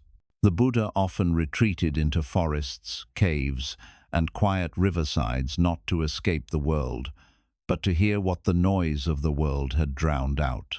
He understood that beneath every thought, beneath every word, there is something deeper, the direct knowing of truth. You cannot think your way to peace. You must feel your way there. Silence is not the absence of sound, it's the presence of understanding. When you learn to listen to silence, it teaches you what no scripture, no teacher, and no philosophy ever could: the voice of your own soul. In our modern lives, silence has become rare. We live surrounded by distractions, phones buzzing, screens glowing, thoughts racing faster than time. The mind has become addicted to stimulation, terrified of stillness, because silence reveals what we've been avoiding.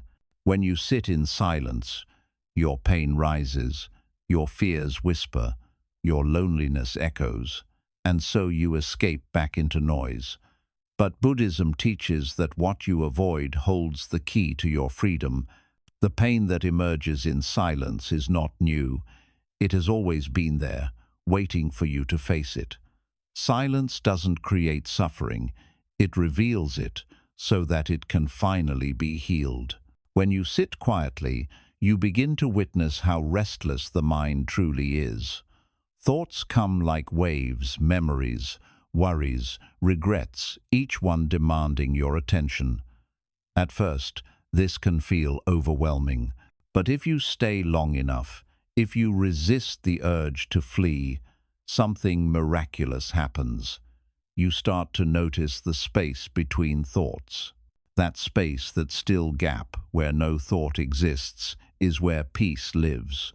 The Buddha called it shunyata, emptiness that is not void, but infinite potential.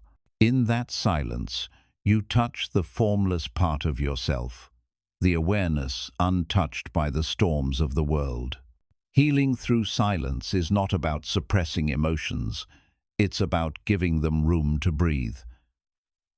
When you stop running, your wounds finally speak. They might not use words, but they speak through sensations: a tightness in the chest, a lump in the throat, a deep fatigue that words cannot explain. Listen to them. Let them move through you like wind through trees. Do not label them as good or bad. They are energy seeking release. The more you resist them, the louder they become. The more you allow them, the quieter they grow. Silence teaches patience, the kind that doesn't demand answers, the kind that allows everything to unfold naturally. When you're silent, you realize that most of life's questions don't need immediate answers. They need presence. You stop asking, "Why did this happen?" and begin to ask, What is this teaching me? You stop begging for closure and start finding comfort in not knowing. Silence dissolves the mind's obsession with certainty. It allows space for trust, trust in life, in timing, in your own unfolding. In silence, you also begin to hear nature's language. The sound of the wind becomes a teacher. The rhythm of your breath becomes a mantra. The space between bird songs feels like a prayer. When the mind quiets, you realize that life itself is speaking to you not in words, but in sensations, patterns, synchronicities. Silence reconnects you with the natural flow of existence. You realize that you are not separate from it. You are part of the same stillness that moves the tides, opens the flowers, and turns the stars. There's a reason why monks and mystics across centuries have sought silence. It's not to escape the world, but to understand it more deeply. In stillness, perception sharpens. You begin to see life as it truly is, unfiltered, alive, and sacred. You notice the fleeting nature of everything, and yet you no longer grieve its passing, because silence shows you that beneath every changing form lies something unchanging: awareness itself. That awareness is who you truly are. Many people think of silence as empty, but it is actually the source of everything. Every word is born from silence. Every thought returns to it. Without silence, there would be no sound. Without emptiness, no form. Silence is the womb of creation, the infinite background from which all existence arises. When you connect to that silence, you connect to the essence of being itself. You realize that peace is not something you must find. It's what remains when the noise fades. Practicing silence doesn't mean isolating yourself forever. It means carrying stillness within you, even in the busiest moments. You can be surrounded by chaos and yet remain calm because you've learned to rest in the space beyond reaction. The Buddha described this as equanimity, the balanced mind that remains undisturbed, whether praised or blamed, whether in gain or loss. Silence is the soil where equanimity grows. To begin this practice, you don't need to retreat to a mountain or monastery. Start small. Dedicate a few minutes each day to simply sit without distractions. Turn off your phone. Close your eyes. Breathe. Don't try to silence your mind. Just notice it. Observe how thoughts rise and fall like waves on the ocean. The goal is not to stop thinking, but to stop identifying with every thought. Slowly, the waves settle, and you realize you are not the waves, you are the ocean. Over time, silence begins to follow you. You start to carry it in your breath, in your words, in your actions. You speak less, but with more meaning. You listen more deeply, not just to words, but to energy.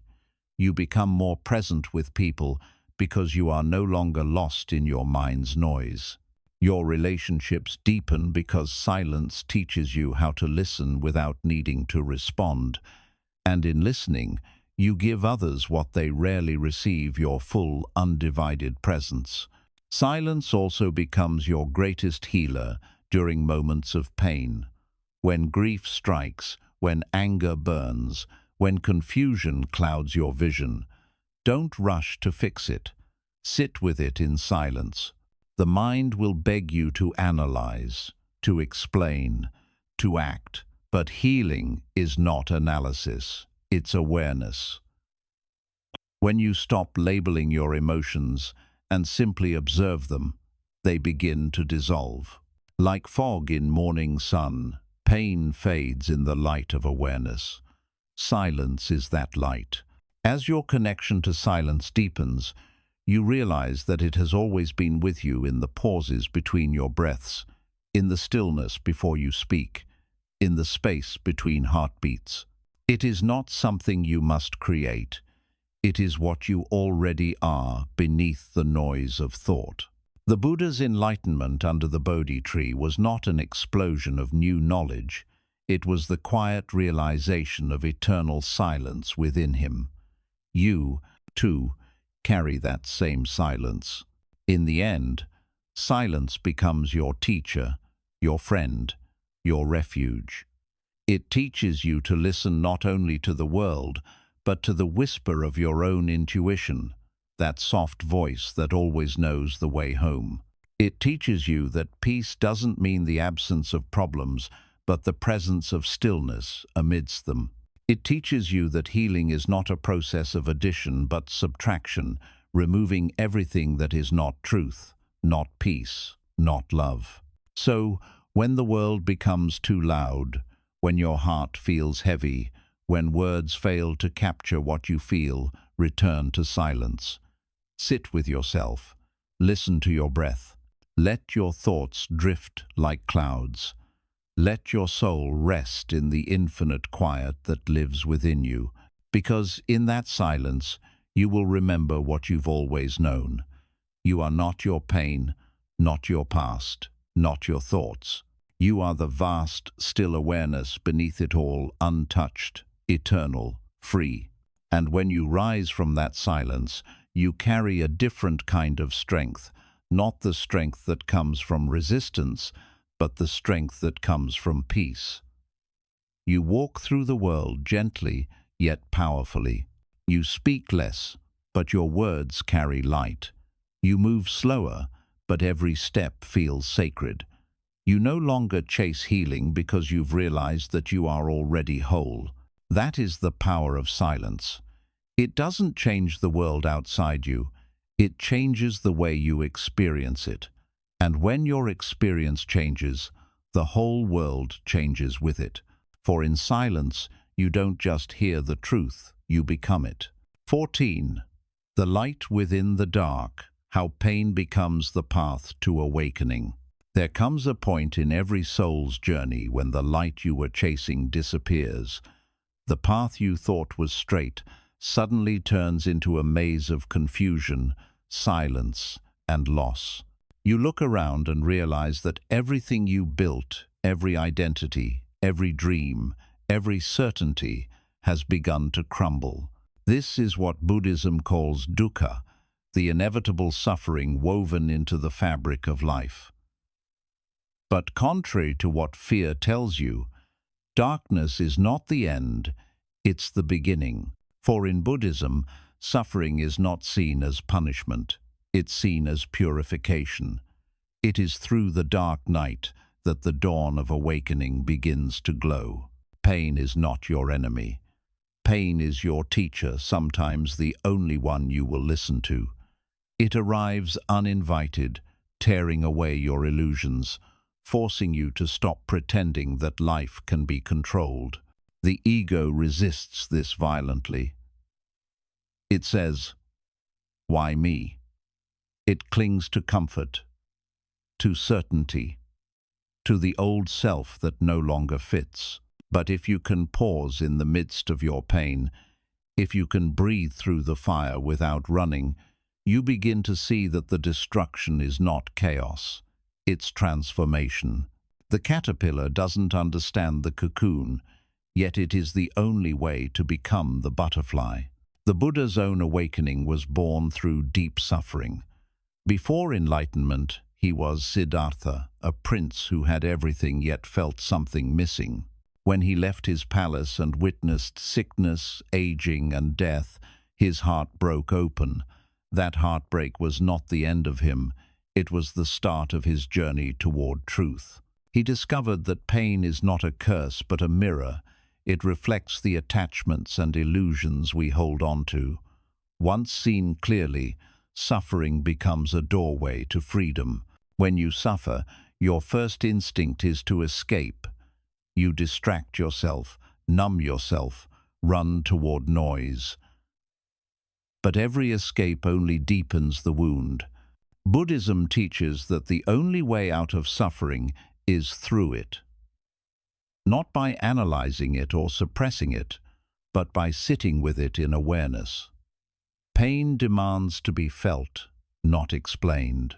When you stop labeling your emotions and start observing them, they lose their power to control you. You realize that pain, like everything else, is impermanent, a wave that rises and falls, not an identity to carry. Sit quietly for a moment and remember the hardest times in your life, the moments that shattered you, the nights that broke your heart. At the time, they felt unbearable. Yet now, when you look back, can you see how they shaped you, how they made you softer, wiser, more awake? That is the secret truth of suffering. What feels like destruction is often creation in disguise. Pain cracks you open so that love, compassion, and awareness can enter. It humbles you, strips away arrogance, and shows you what truly matters. In the stillness of suffering, the ego dies, and that death feels terrifying because you've mistaken your ego for yourself. But the ego is only a shadow, a collection of stories, labels, and expectations.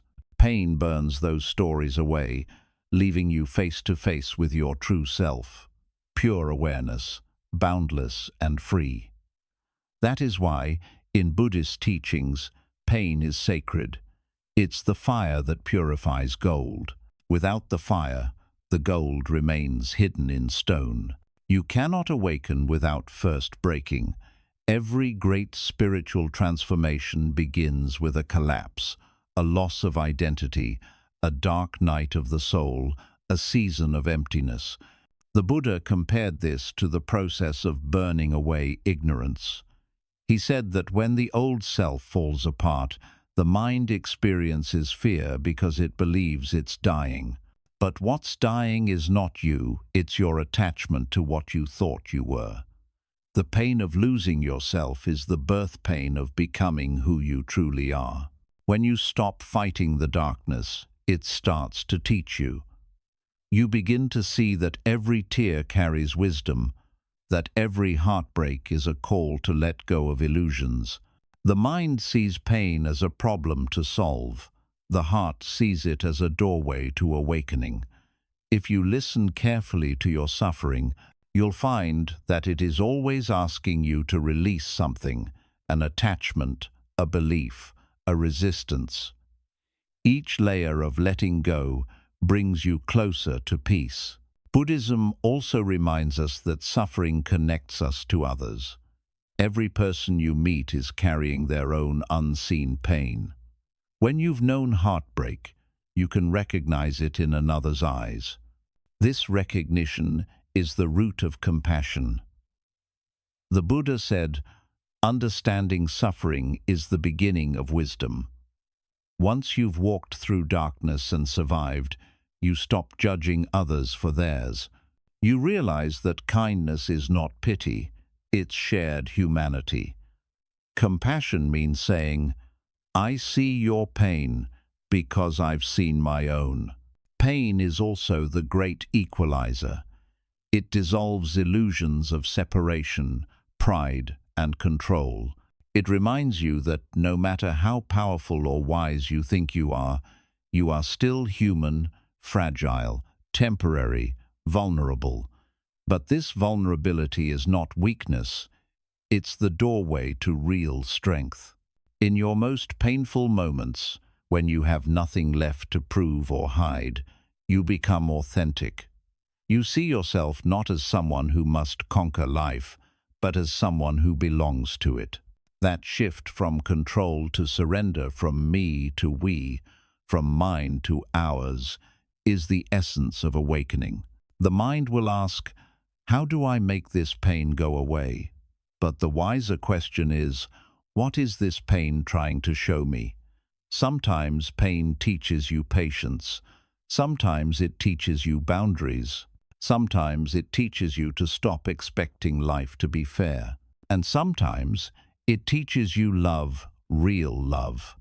Not the fragile kind that depends on conditions, but the love that arises when you see beauty even in brokenness. Meditation is one of the most powerful ways to transform pain. When you sit with your suffering in silence, without judging it, you create a space where healing can occur naturally. The Buddha called this vipassana insight meditation, the practice of seeing things as they truly are. When you observe pain without labeling it as good or bad, you begin to see its impermanent nature. You realize that everything you experience, joy, sorrow, fear, love, arises, stays for a while, and passes. This understanding dissolves attachment. You stop clinging to pleasure and resisting pain. You simply witness life's dance. As you deepen in awareness, you begin to experience a paradox. Even in pain, there is peace. It's not the peace of avoidance, but the peace of acceptance, the quiet knowing that pain and peace are not opposites.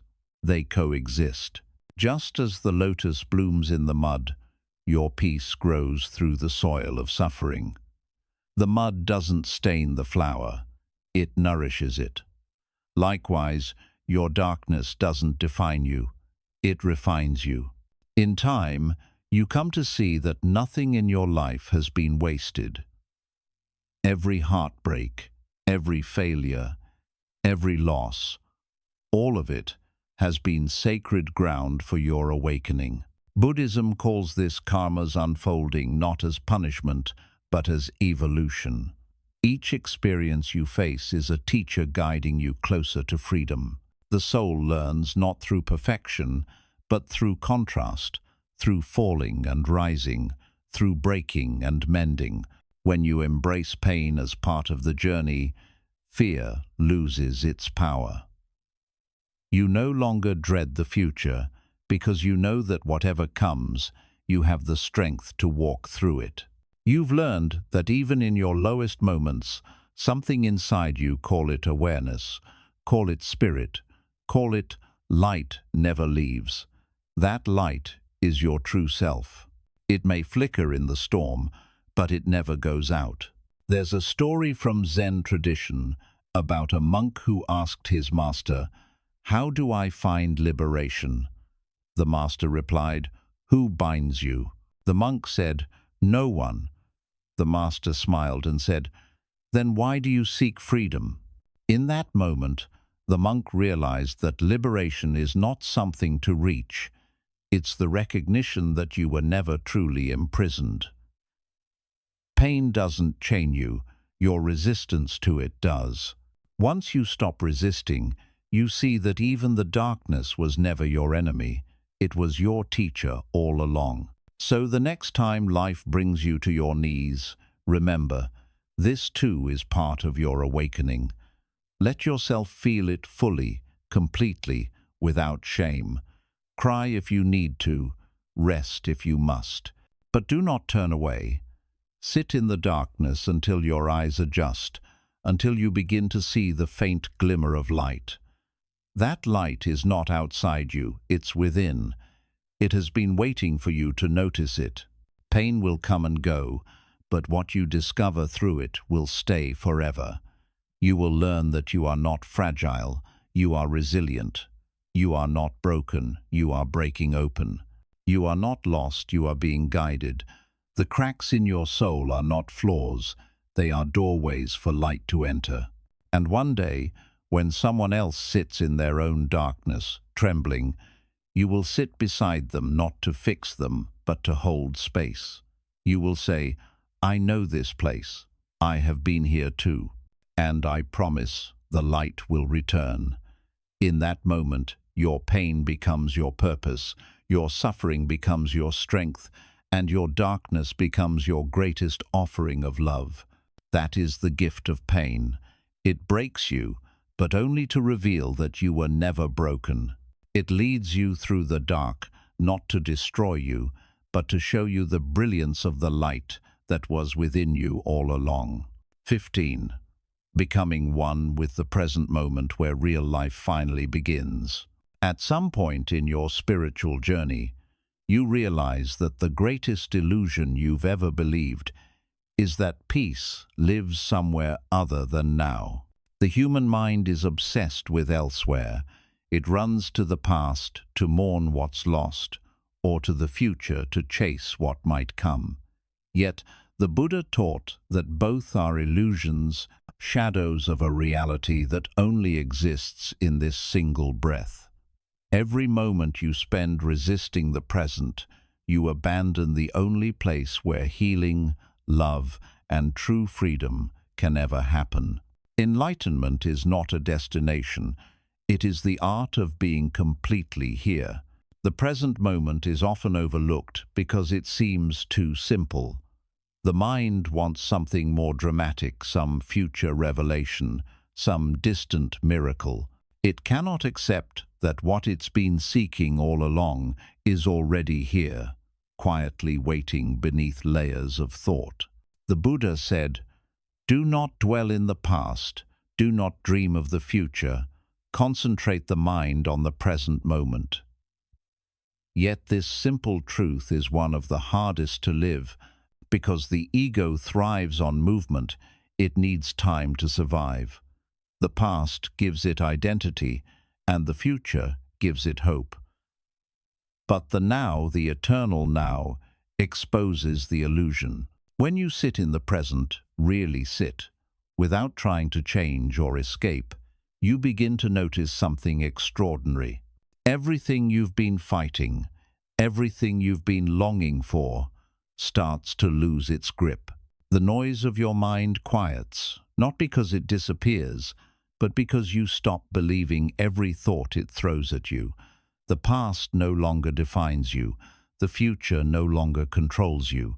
You start to see not with your eyes, but with your awareness. To live in the present doesn't mean ignoring the past or refusing to plan for the future.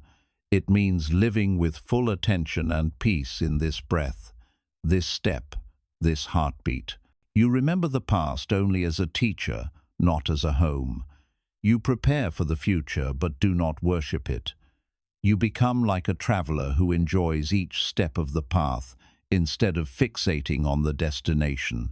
In this way, every moment becomes sacred, not because of what it contains, but because of how fully you experience it. When you are truly present, you begin to taste the essence of life. A single breath becomes a miracle. The sound of rain feels like music. The warmth of sunlight becomes prayer. Time slows down, or rather, you rise above time altogether. You realize that life was never rushing anywhere. It was always unfolding perfectly, here and now. You stop living life as a series of waiting rooms, waiting for the weekend, for love, for success, for peace. You understand that life is not something that will happen later, it's happening now. But the mind resists presence because presence requires surrender. It wants control. It wants to fix, to label, to judge. So it constantly pulls you away from now, whispering, "What if?" and "if only." These are the two thieves of peace. One steals from the future, the other from the past. Buddhism teaches mindfulness as the antidote. Mindfulness means remembering to remember, to gently bring your awareness back to the present every time it wanders. It's not about forcing yourself into stillness. It's about noticing when you've left and softly returning home. One of the most beautiful aspects of presence is that it transforms even ordinary moments into gateways to enlightenment. Washing dishes, walking in nature, drinking tea, all can become meditation. Thich Nhat Hanh, one of the great modern Buddhist teachers, said, "While washing the dishes, wash the dishes." Meaning, don't wash them to get them done. Wash them to be with them. Feel the water. Hear the rhythm. Smell the soap. When you do this, something sacred awakens not in the world, but within you. Presence also dissolves anxiety, because anxiety cannot survive in the now. Worry lives in imagination. It feeds on what might happen, not on what is happening. When you anchor yourself in the present, fear loses its fuel. Even pain becomes bearable when faced moment by moment. The mind says, "I can't handle this for the rest of my life." But you don't need to handle the rest of your life, you only need to handle this moment. One breath, one step, one heartbeat. That's all. And when you stay with just this, you discover that peace is always within reach. To practice presence, start with awareness of the body. The body is always here. The mind is not. Feel your feet on the ground, your hands resting, your breath moving in and out. Notice how the air feels against your skin. Notice the subtle sensations you usually ignore. These anchors pull you back into reality. Whenever your thoughts drift, and they will bring them back to these sensations, you'll begin to notice that each time you return to now, something inside you relaxes. You come home to yourself. Presence also transforms your relationships. Most people don't truly listen. They hear words while planning responses in their minds. But when you're fully present with someone, you listen with your whole being. You stop trying to fix them, defend yourself, or prove your point. You simply listen. In that listening, something miraculous happens. Love becomes effortless. You realize that love is not found through words or promises, it's found through presence. When you give someone your full attention, you give them the rarest gift, the feeling of being seen. In silence, presence deepens. Meditation is not about escaping life. It's about entering it more fully. As you sit quietly, observing your breath or sensations, you train yourself to rest in awareness itself, the timeless stillness beneath all movement. At first, this stillness might feel empty, but soon you realize it's full of peace, full of life, full of you. This is what the Buddha called the unconditioned. It's the part of you that remains untouched by time, loss, or fear. Yet, living in the present moment doesn't mean rejecting goals or aspirations. It means detaching from the outcome while remaining fully engaged with the process. You can still pursue dreams, build, create, but your joy no longer depends on the result. You work not for reward, but for the love of the act itself. Like an artist painting for the sake of beauty, not for applause. When you act from presence, your energy becomes pure, no longer driven by lack, but by love. There's an old Zen saying, "Before enlightenment, chop wood, carry water. After enlightenment, chop wood, carry water." The difference is awareness. Before you did these tasks out of obligation, lost in thought. After awakening, you do them as expressions of mindfulness. The outer world hasn't changed, you have. You've stopped waiting for something better to come. You've realized that better is an illusion. There is only now. Presence also teaches humility. You begin to see that life unfolds with or without your control. You stop forcing, start flowing. You realize that you don't own this moment, you are part of it. You belong to it, just as the leaf belongs to the wind and the wave belongs to the ocean. This humility brings deep gratitude. You stop taking simple things for granted: a breath, a sunrise, a touch.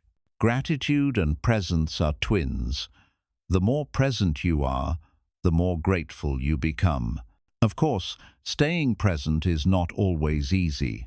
The mind will constantly try to pull you back into its storms, replaying past regrets, imagining future fears. But every time you catch yourself drifting and return to the now, you are awakening a little more. Each return is a victory. You might have to do it 100 times a day, but with practice, it becomes natural. Slowly, the gap between you and the present closes until you realize there was never a gap at all, only the illusion of one. When you live anchored in now, life feels lighter. Even when challenges arise, you handle them with clarity because your mind isn't cluttered by stories. You respond instead of reacting. You flow instead of fighting. You move through life like water, adaptable, calm, powerful. You discover that joy is not something to chase but something to allow. It's always here, waiting beneath the noise of thought.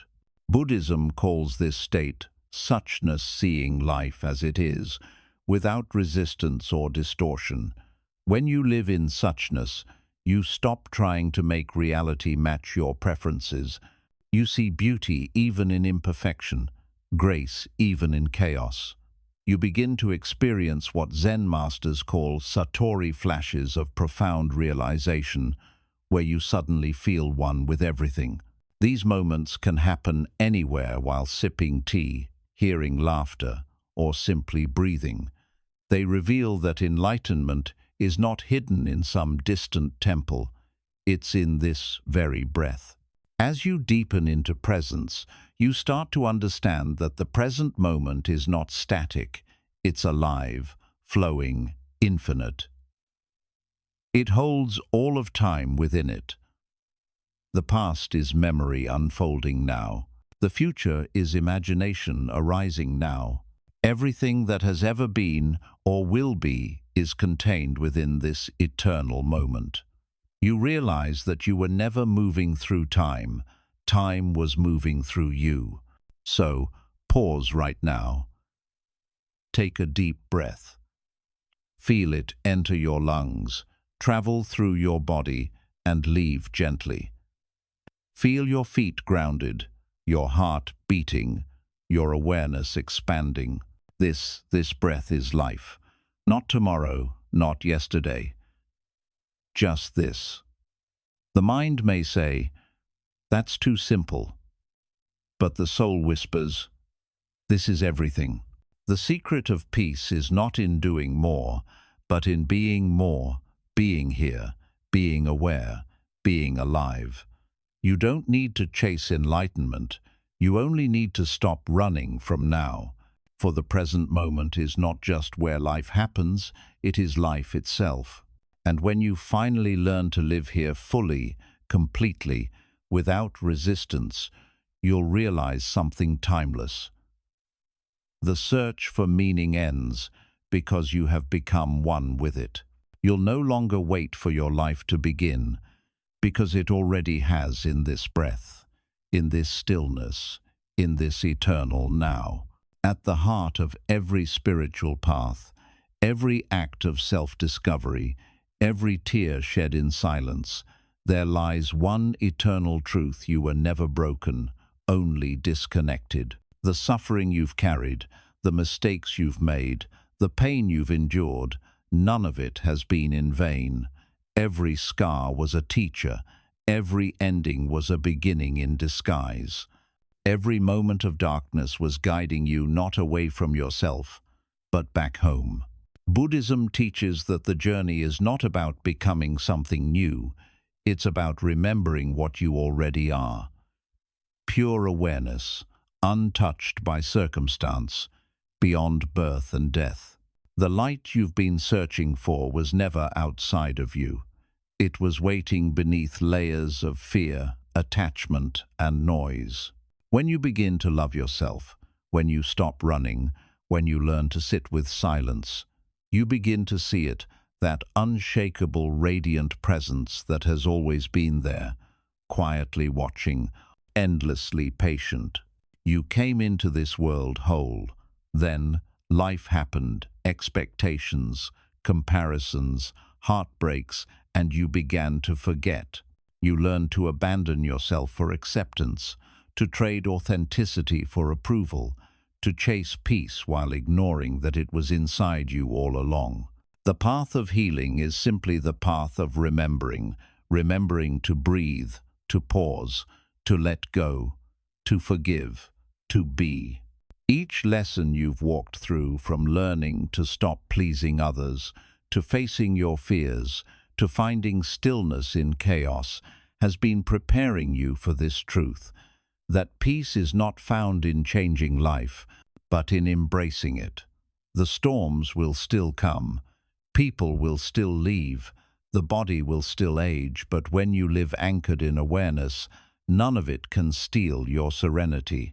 You become the calm in the center of every storm. The Buddha never promised a world without pain, he promised freedom from suffering. That freedom is born not from control, but from understanding. Understanding that everything changes. Understanding that everything you love will one day fade, and yet, because of that impermanence, every moment becomes infinitely precious. Understanding that nothing external can complete you, because completeness was your nature from the start. To love yourself first, as these teachings remind you, is not arrogance, it's alignment. When you honor your own being, when you nurture your inner peace, you begin to move through the world differently. You no longer seek validation, you radiate it. You no longer chase love, you embody it. You no longer cling to outcomes, you flow with them. Your very existence becomes meditation, a quiet offering to the world that says, "This is what peace looks like." And perhaps that is the final teaching. Healing is not about becoming invincible, it's about becoming open. Open to the full spectrum of life, the joy and the sorrow, the beauty and the pain. To live fully awake is to stop dividing your experience into good and bad, right and wrong, success and failure. It is to see that everything, absolutely everything, is part of the divine unfolding of your growth. So, take a deep breath. You've traveled far through noise, through loss, through illusion, and you've arrived at the simplest, most sacred place, the present moment. This is where your healing lives. This is where peace breathes. This is where you finally realize there was never anywhere to go, nothing to prove, nothing to fix. Only this moment, only this awareness, only this love. May you carry this silence wherever you walk. May your heart remain soft, even when life hardens. May your compassion extend first to yourself, and then to the world. And may you always remember that enlightenment is not at the end of the path, it is the path. It is how you breathe, how you love, how you live. The journey to self-love, to healing, to awakening, is not a straight road. It's a spiral that always leads you back here, to this breath, this truth, this now. The light you've been chasing has been inside you all along. And when you finally stop searching and start seeing, you'll understand you were never becoming whole. You were simply remembering that you already are.